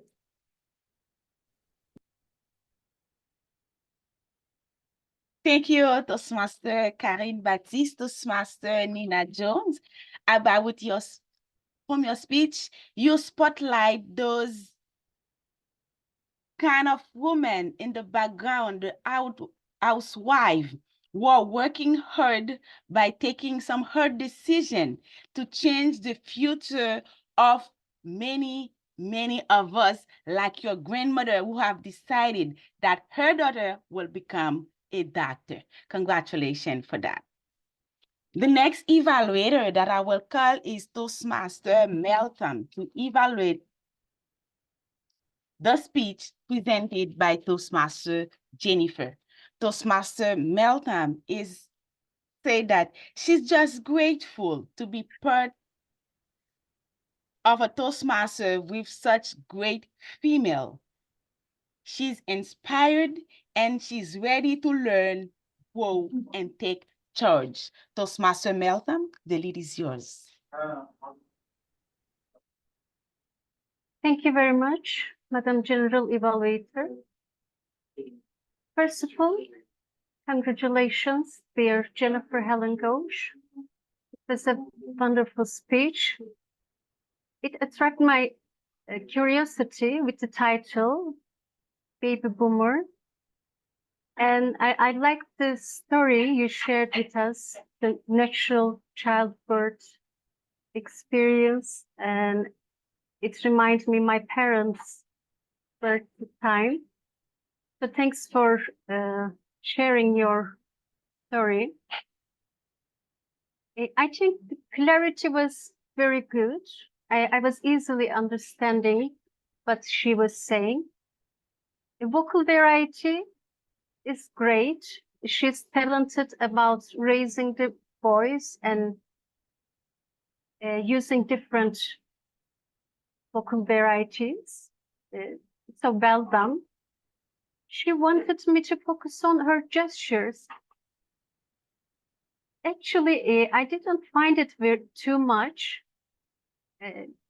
because it was all on purpose, and I didn't find something exaggerated to annoy me as an audience. So I think you already succeed with the received feedback from your evaluators. For the comfort level, as she is a distinguished Toastmasters, yeah, I think she was very comfortable on the stage, and the subject was very interesting. I found it as an inspirational speech, even though it was an icebreaker speech to introduce herself to the club level. But I found it very inspirational. She invited us to follow our passions and shared her experiences for dancing, Kathak dance, and Indian style of storytelling. What I could suggest her, especially in the part that for the unfortunate accident. Maybe the transition could be clarified and emphasized. I really value that because, you know, when you lose someone, we know how it feels. And let us feel that feeling for a second, okay? Not to pass it very quickly, but let us feel how you feel as an audience. And let us inspire for the next step, your journey with Toastmasters. You say that you fell in love with Toastmasters. So continue to your life. So I would suggest you to make that transition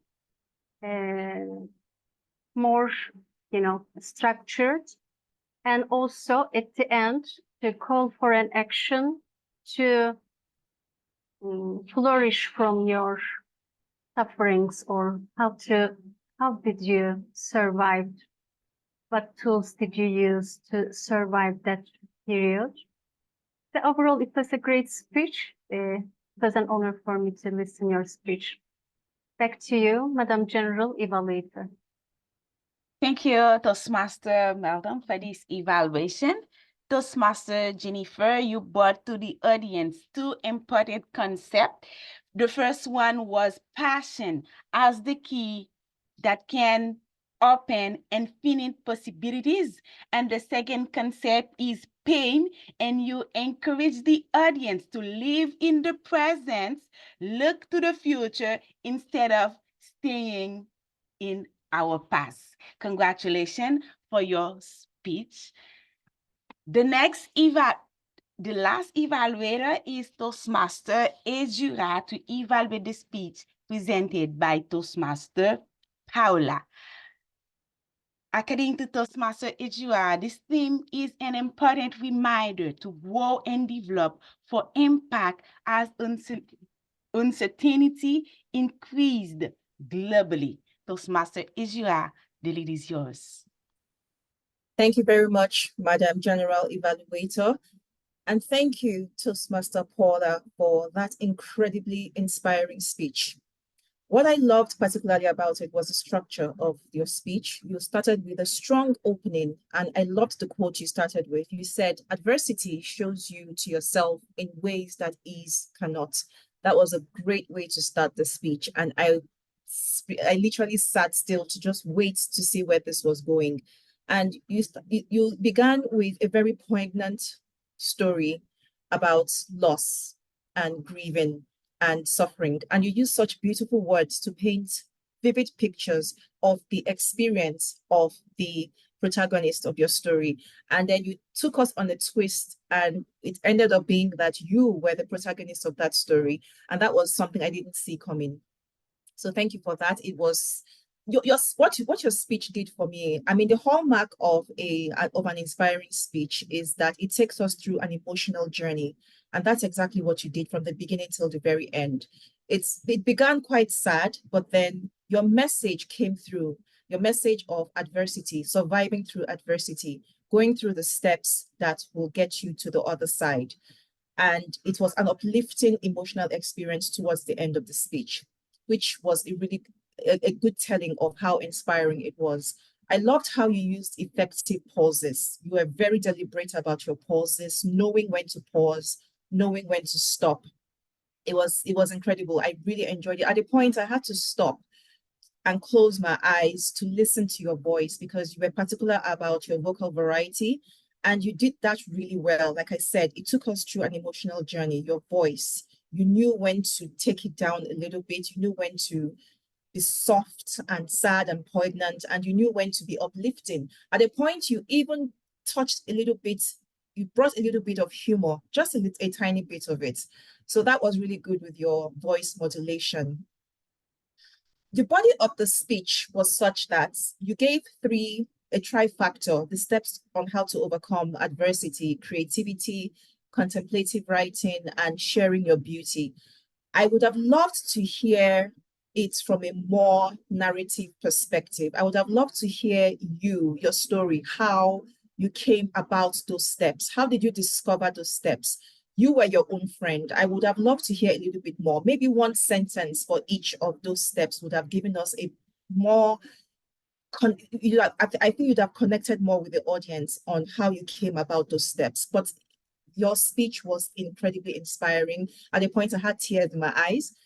And I believe everyone else felt the impact of your speech as well, because I was watching them, not just watching you, but I was watching the audience, and I believe they were inspired. Thank you so much for that. I hope to hear from you again. Thank you, Toastmaster Ejura, for your evaluation. Toastmaster Paula, congratulations for your presentation. As women, we tend to be present for everyone. We tend to assist everyone when they are in difficulties, when they are having adversities, and sometimes we forget to be friends of ourselves and to be present for ourselves. And in your speech, you reminded us that we have to be present for ourselves, and we have to be the best friend of ourselves, because ourselves is the only person that we can travel with everywhere. Congratulations for that. Now I will ask the time. She already did. Thank you, Madam Timer, for your wonderful job. And now I ask the Zoom master to please share the poll for the best evaluator.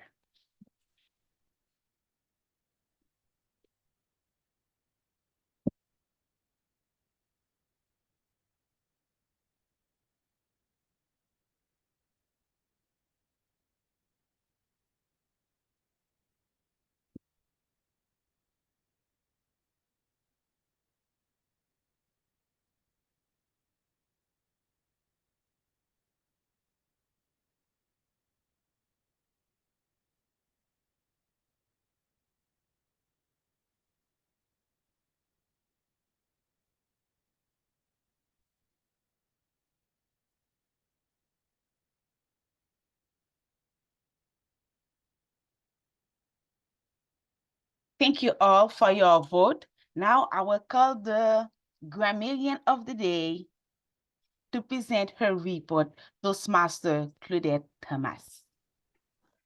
Thank you very much, Madam General Evaluator. Leadership Speak women are illustrious. Thank you so much, ladies, for using the word of the day so well. To name a few illustrious ladies, and also men. We had men using the word also, especially in chat. So I had to be very alert. Hopefully, I heard them all. Rozy Rana won the Word of the Day prize, if there was such, to give out. She said it 8 times. Hannah, twice. Asif, twice. Bram, 4 times. Lark, Elena, Jyoti, twice. Nina, Jennifer, twice. Ejura, Lokawe, twice. Angela, twice. Karine, once. And please forgive me if I missed anyone. But you said it, you incorporated it, and thank you for that. There were only a few very minor improper language usage. They were so minor, I won't even mention them. Let us move on to the quotes of the day, the sayings and the thoughts. Rozy said, equality of women is imperative for women to progress. Collectively, we can rally for accelerated progress. Hannah, and to name the quote by our very first female president, who was Homer, but we know as Helen Blanchard. I'll repeat it. If you get out of Toastmasters, all there is to get out of Toastmasters, you will never get out of Toastmasters. And that was by Helen.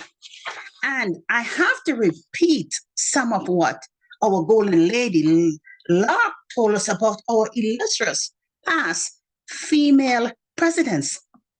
Helen Blanchard, prepare for challenges and commit to excellence. Pauline Shirley, we have to adapt to change in everything we do. Joanna McWilliams, be a team player to achieve more.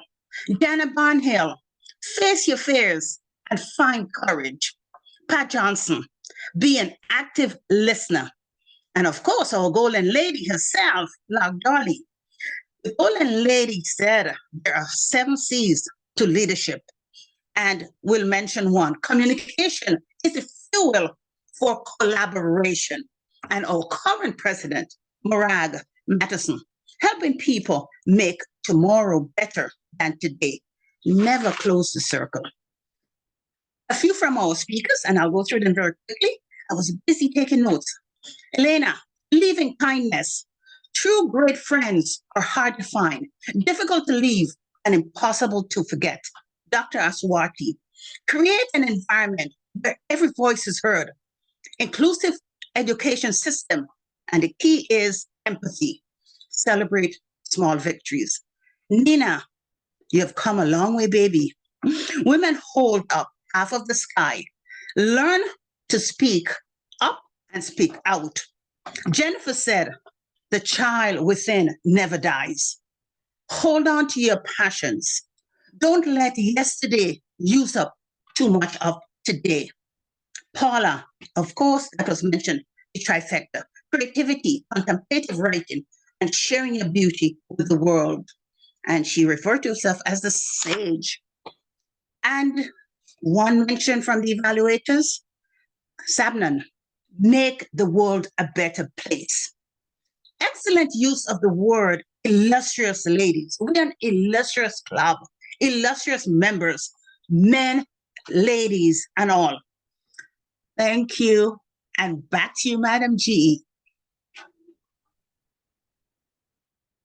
Thank you, Toastmaster Claudette Thomas, as always, highly enthusiastic woman. Congratulations and thank you for your presentation. Now it's time to give you my general report as the general evaluator for this meeting today. I can tell you from time to time, I forgot that I had to evaluate this meeting. Just to let you know how great you did, ladies. It was such a wonderful meeting. You all gave more than 100% of yourself to play your role. For the Toastmaster of the Day, you created the WhatsApp group 2 weeks before the meeting, and you engage all the members into a discussion, into sharing on this WhatsApp group. Congratulations for that. For all other women who have participated in that meeting, for Toastmaster Melton, to did the Zoom background that we had. Congratulations for that, a special Zoom background for today's meeting. The theme was well appropriated, and the Toastmaster of the Day encouraged the members to use the purple color. I can see in the audience, many women wear purple today for this meeting. Congratulations to all the speakers. I learned a lot from you, wonderful speeches. Congratulations to the grammarian, and big thanks to Toastmaster Lark Doley for coming here to celebrate with us at Leadership Speak. Thank you, thank you, thank you. And a golden presentation. You highlight such beautiful women at Toastmasters International is a way to encourage, especially young members at the club, to take the lead and to know that they have some role models to look after. Congratulations and a big thanks from all those illustrious women of Leadership Speak. We had a wonderful toast. Congratulations, Toastmaster Hannah Schmidt. And I would like to congratulate as well all the evaluators. Congratulations and thank you for being there at this event today. That it was an event, not just a meeting, it was an event. Congratulations for that. And there's no woman progress. There's no woman cause without the men support. Are you agree with me, ladies? Do you agree with me, ladies? So yes, I want to thank Toastmaster Pami. Can you see Pami in the room here? Thank you, Toastmaster Paranjit, for playing the Zoom Master role and as well for respecting the theme and for respecting all the aspects of the meeting today. Thank you for your support. The other man that I would like to thank is Toastmaster Bramimon. I don't know if you can see it. He was having an active Zoom, animated Zoom background doing all the meeting. He was celebrating with us, ladies. Thank you, Toastmaster Bramimon. We appreciate your support. Thank you to all the men of Leadership Speak, all those who are here today, and even those who are not here today. We can't progress without your support. So thank you to all the men at Leadership Speak. The aspect that I want you to work on first is for the timer, Toastmaster Angela, when you were presenting your wall today, you forgot to mention how you will present the cards during the presentation of the speakers. Next time you can say how you will present the cards so that everyone could know well. And congratulations to all of you. Congratulations to the Toastmaster of the day. And once again, happy Women's Day. Back to you, Madam Toastmaster of the day. thank you very, very much, Toastmaster Youselee, for a general evaluation delivered with such aplomb and such sincerity. I truly, truly value all you have shared and all the feedback that you have given to all the speakers and all the role players. Thank you again. Fellow Toastmasters, we are out of time, but we will complete the program and will be as swift as possible. I'd like to invite another illustrious Toastmaster, a social entrepreneur leader, to deliver the thought of the day. This lady is very inspiring. Her day-to-day job is about helping women and children in the informal sector to unleash their potential. She supports them so that they can grow and elevate themselves through finding their untapped potential. Over to you, Jyoti Thomas, to deliver the thought of the day. Thank you very much, Madam Toastmaster of the day. I'm going to keep it brief because of the time. Where do I begin to tell the story of all these illustrious women here? Let me start with our very own Lark's presentation. The presentation showed how we came alive here at Toastmasters. Illustrious indeed. As women, we don't isolate ourselves from men. W-O-M-E-N, we are together. We're not fighting with them. We grow together. I'm taking the quotes off from everybody's speech. We fit in. Never do we close this circle. That is why today here at Leadership Speak, self-directed club, leaders together, we forge. We forge to accelerate progress. From 1900s to today, see the remarkable change. It is essential that we invest in women leadership. It's not a right, it's a necessity. Progress is not just about moving forward, but also about ensuring that no one is left behind. As Malala beautifully stated, we cannot all succeed when half of us are left behind.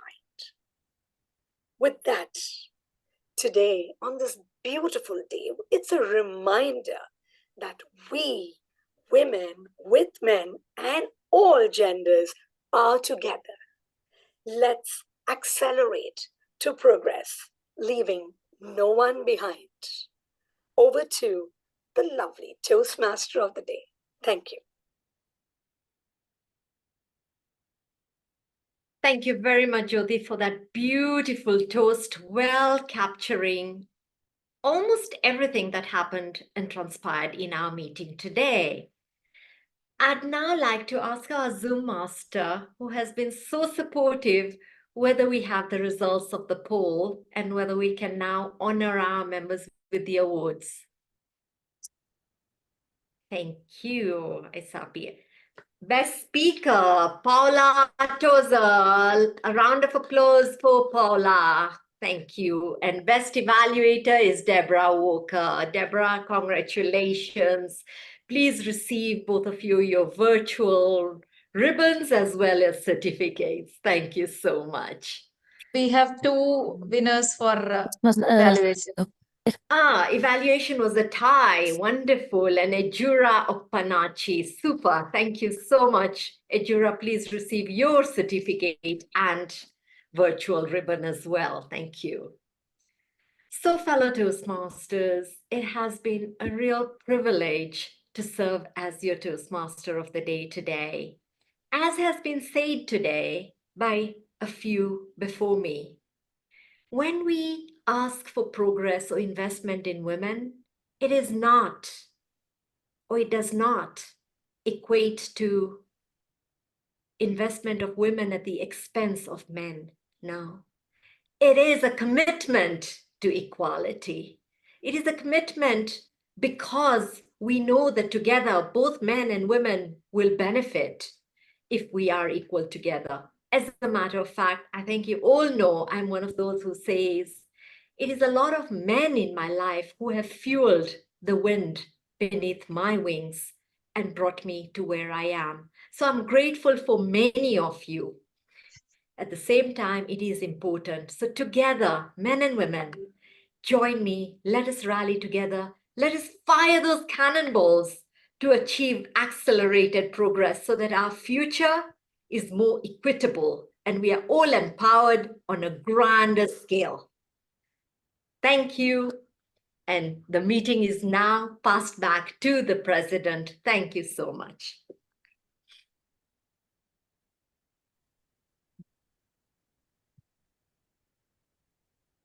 Dear fellow Toastmaster leaders, this year, while we are celebrating International Women's Day by investing in women, accelerating this progress, well, this theme underscores the importance of directing those human resources, support, and attention to women to expedite our positive advancement in the society. Where else you can see more importance in Toastmasters? You can see it in Leadership Speak. You can see how our women leaders are leading the meetings and playing a positive role in not only advancing themselves as leaders, but also collaborating with many others in enhancing our environment as a cohesive environment, as rightly mentioned by Dr. DTM Rozy Rana. It's not at the expense of men. We are all collaborating together to build a positive environment in Toastmasters, and we take this experience outside Toastmasters and replicate it and exponentially, bring a positive change in the society. That's what Toastmasters stands for. So, I mean, so many beautiful, inspirational messages delivered today that it really makes me so happy to see our women leaders inspiring all of us together. Well, I take this opportunity. Thank you very much for your presence, Madam Lark Doley, for making us aware of the illustrious women who have led Toastmasters. That is going to be really inspirational for many, many others to dream big and excel themselves, find their better versions of themselves. So thank you very much. More importantly, take this opportunity to thank our TMOD, Dr. Rozy Rana, for leading this meeting and steering this meeting with dexterity and proficiency. And thank you, our general evaluator, as well, for giving your valuable feedback.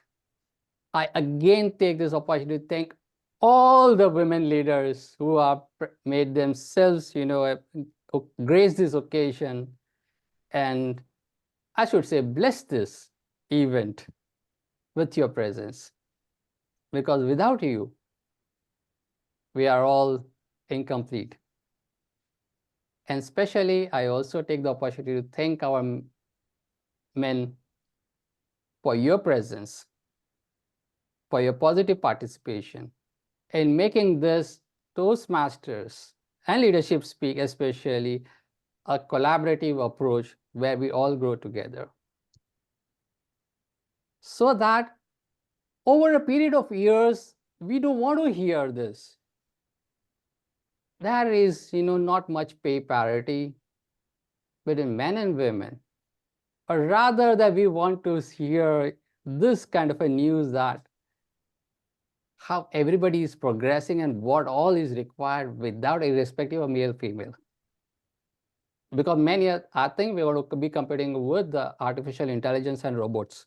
So that's where our direction is going to be moving, So with this, thank you all for your presence. Let's celebrate women in our Toastmasters and outside Toastmasters. Let's take this message ahead in a multiple ways wherever we can. With this, our guests, please be with us. As our usual way, we come and we address and we want to talk to you to understand what do you think about our club event today and otherwise, and we want to know from you so that we also exchange our views and we grow together, right? With this, I adjourn the meeting. Looking forward to meet you next week with again an interesting theme. Every week we meet with an interesting theme on leadership and public speaking. Dear